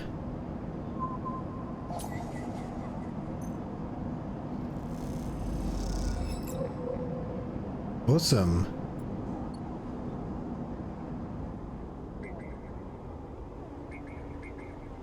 Also wants Yadigan data.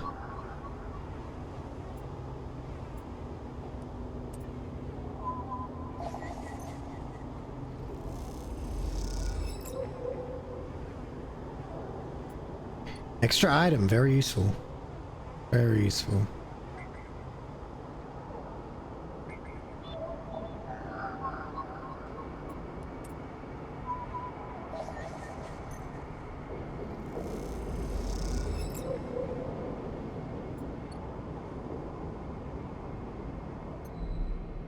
Hey.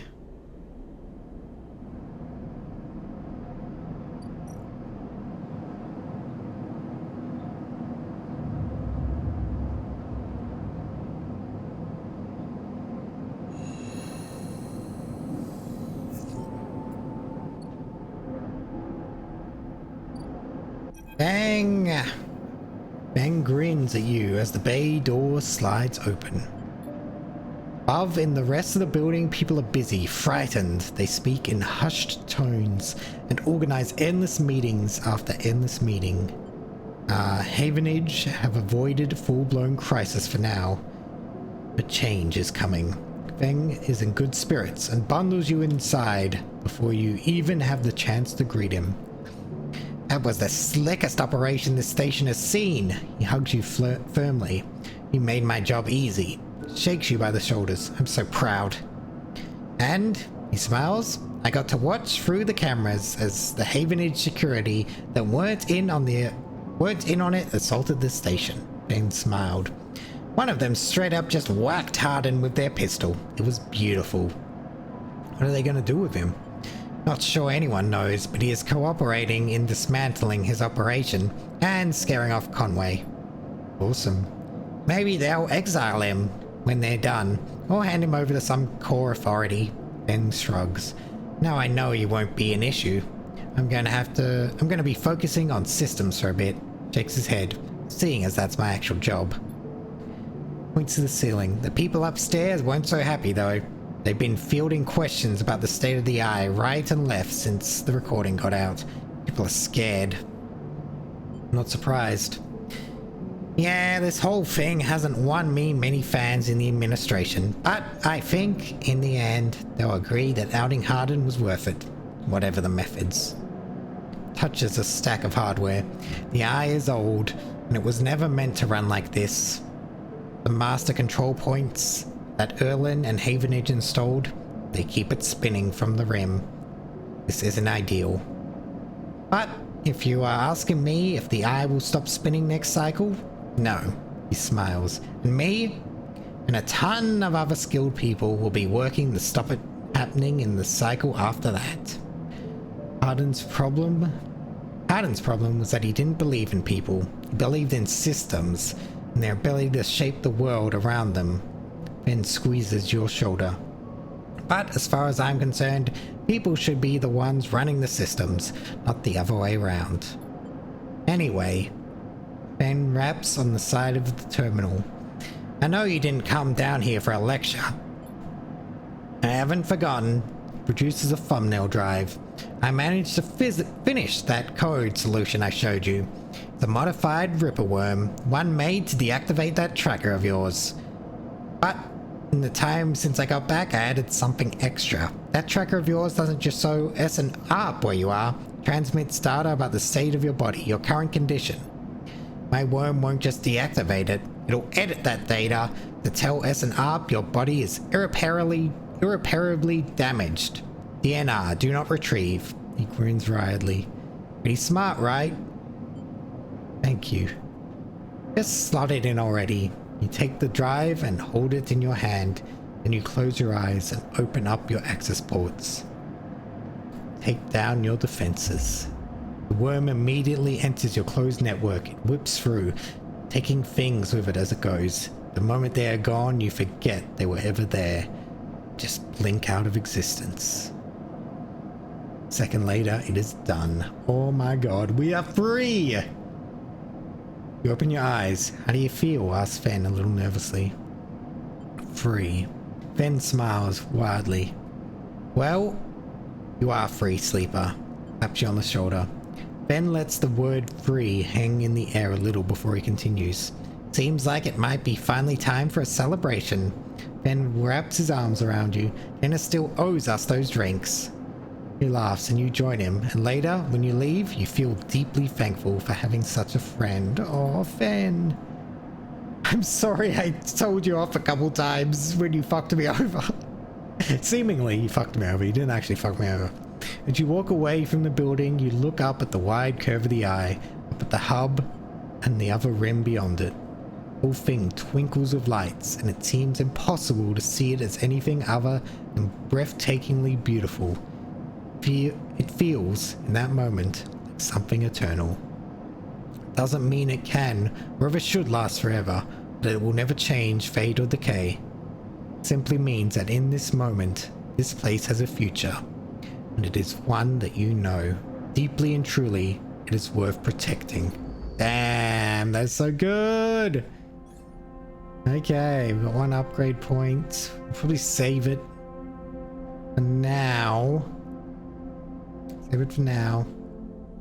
Let's get mushrooms, shall we? I want to cook. Let me cook! Okay.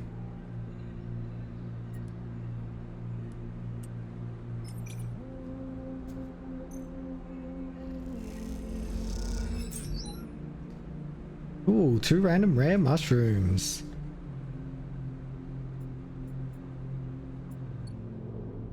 Okay. Also, give Caster some stuff. The Havenage Protocols.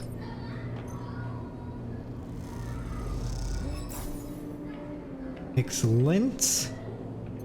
Got a ship-mind core. Over a ship AI.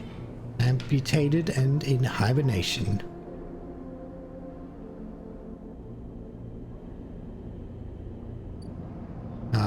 We can cook, right? Yeah.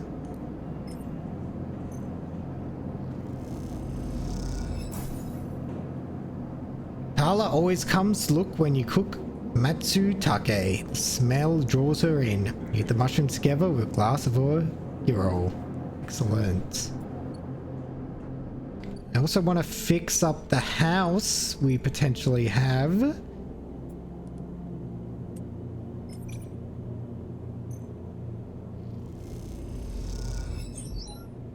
Check down a difficult leak and close it up. After working, you look over the wreck of the unit. Almost there. Nice. Nice, nice, nice.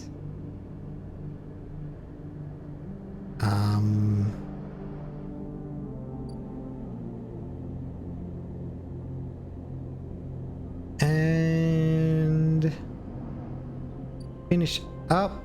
We might try exploring the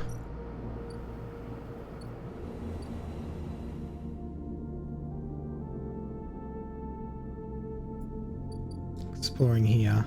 The hub. Why not? Space socializing.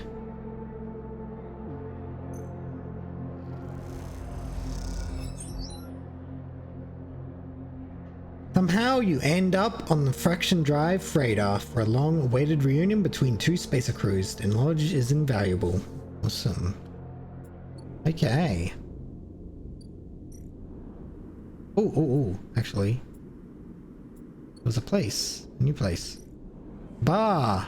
A special meal. Bimbo sells itself on spinning sphere, which claims to produce therapeutic gravitational effects. Doesn't, but they sell food. Okay, cool.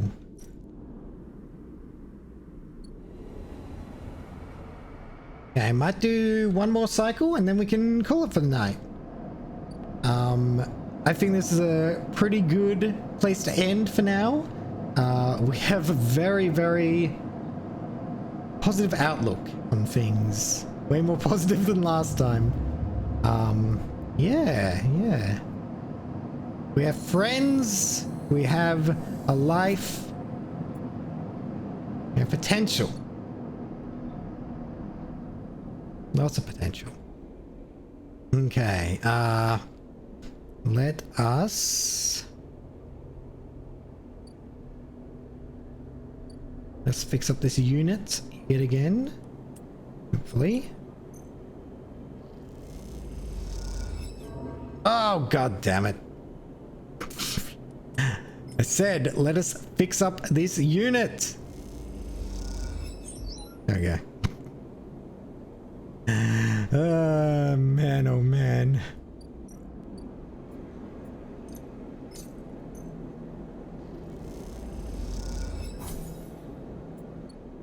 Yeah, I need to see if I can get some yet again, perhaps. Again, agent, excellent. Just what I wanted.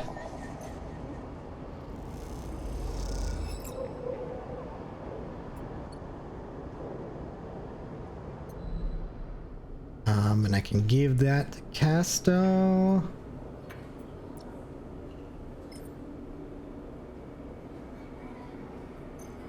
You'll give me some stabilizer so I don't have to spend money on that. Excellent. Does I have anything else to do? No, it's all done for now. Ooh. So we've got a spare stabilizer right now. Excellent, excellent. And yeah, we can end, I think. Yeah, we'll end for now. Excellent, excellent, excellent. Doing good, doing good. This game is great. This game is really enraptured itself in my brain. I want to keep playing for like ever. I feel like if I wasn't playing on stream, I would have played this like day after day for a while. Just explored everything. But no. We must stop. Must cease. This is a bad roll. Can I? Yo! Everything's coming up munchy. Yeah, speaking of, look at this roll! Holy shit! Yeah, we'll have fun with that next time. This is a great roll to come back to. Man, okay, we'll have to think about it. Cool. And you know, we did way better gambling this time. Not perfect, but better. Okay, I'll quit to menu. Progress and autosave will be lost. How can I...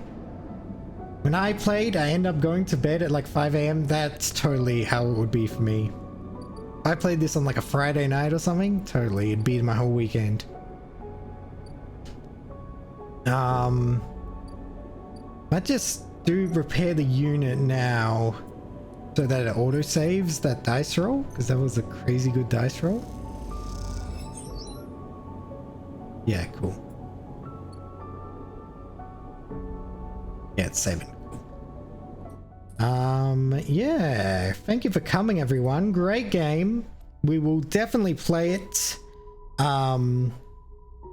next week. Hopefully we can go to the Flux bonus episode as well. We'll have some fun with that. That is a new relatively new content. which is awesome. Yeah. We are going to... We're probably going to raid someone. Yeah, we'll raid someone. Let's see who's around. Nothing planned for next week, particularly, other than Pokemon, Citizen Sleeper, maybe Klonoa. I do think if I have the time to set it up, I will do... Thank you, Light. Thank you for saying fun stream.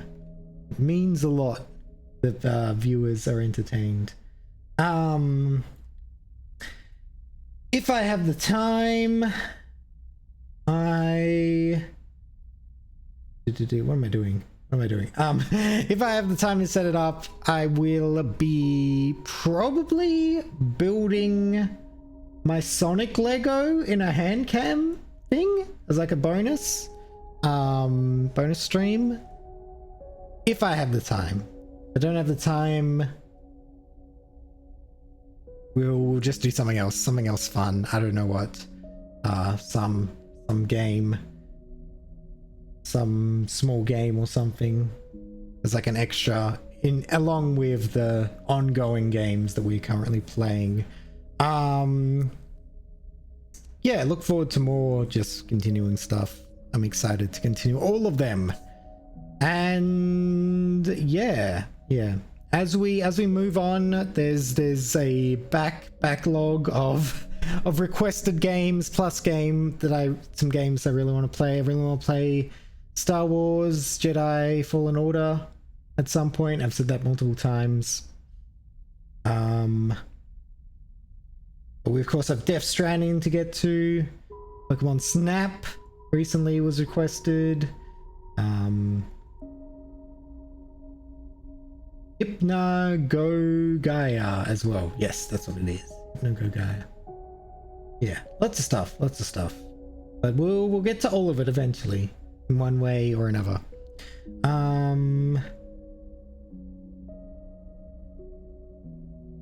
In terms of raids, we shall raid. We'll probably raid we'll raid Outermost Ghost, I think. We've raided her a few times. She's cool. She's going to be playing Skyrim. Looks like she's just started streaming. She's just chatting right now, but she'll play Skyrim after a bit. I will stay to watch that for a bit because Skyrim is always fun. Well, not always fun, but it's fun to watch at least. So yeah, we'll be raiding her. Send positive vibes and stuff. Eventually, I'll come up with a raid message. That's not my. That's not what I'm doing today. Yeah, everyone. So I'll see you next week when I see you. Look forward to a schedule coming out. You know, Sunday, Monday, same old. Otherwise, stay tuned to Twitter for anything else that I plan on saying. I've got work to do over the weekend, including some VTuber stuff, so hopefully that will pay off. Yeah, goodbye everybody, and I will see ya when I see ya. Oh god. Okay, setting up the raid. Okay, goodbye everybody.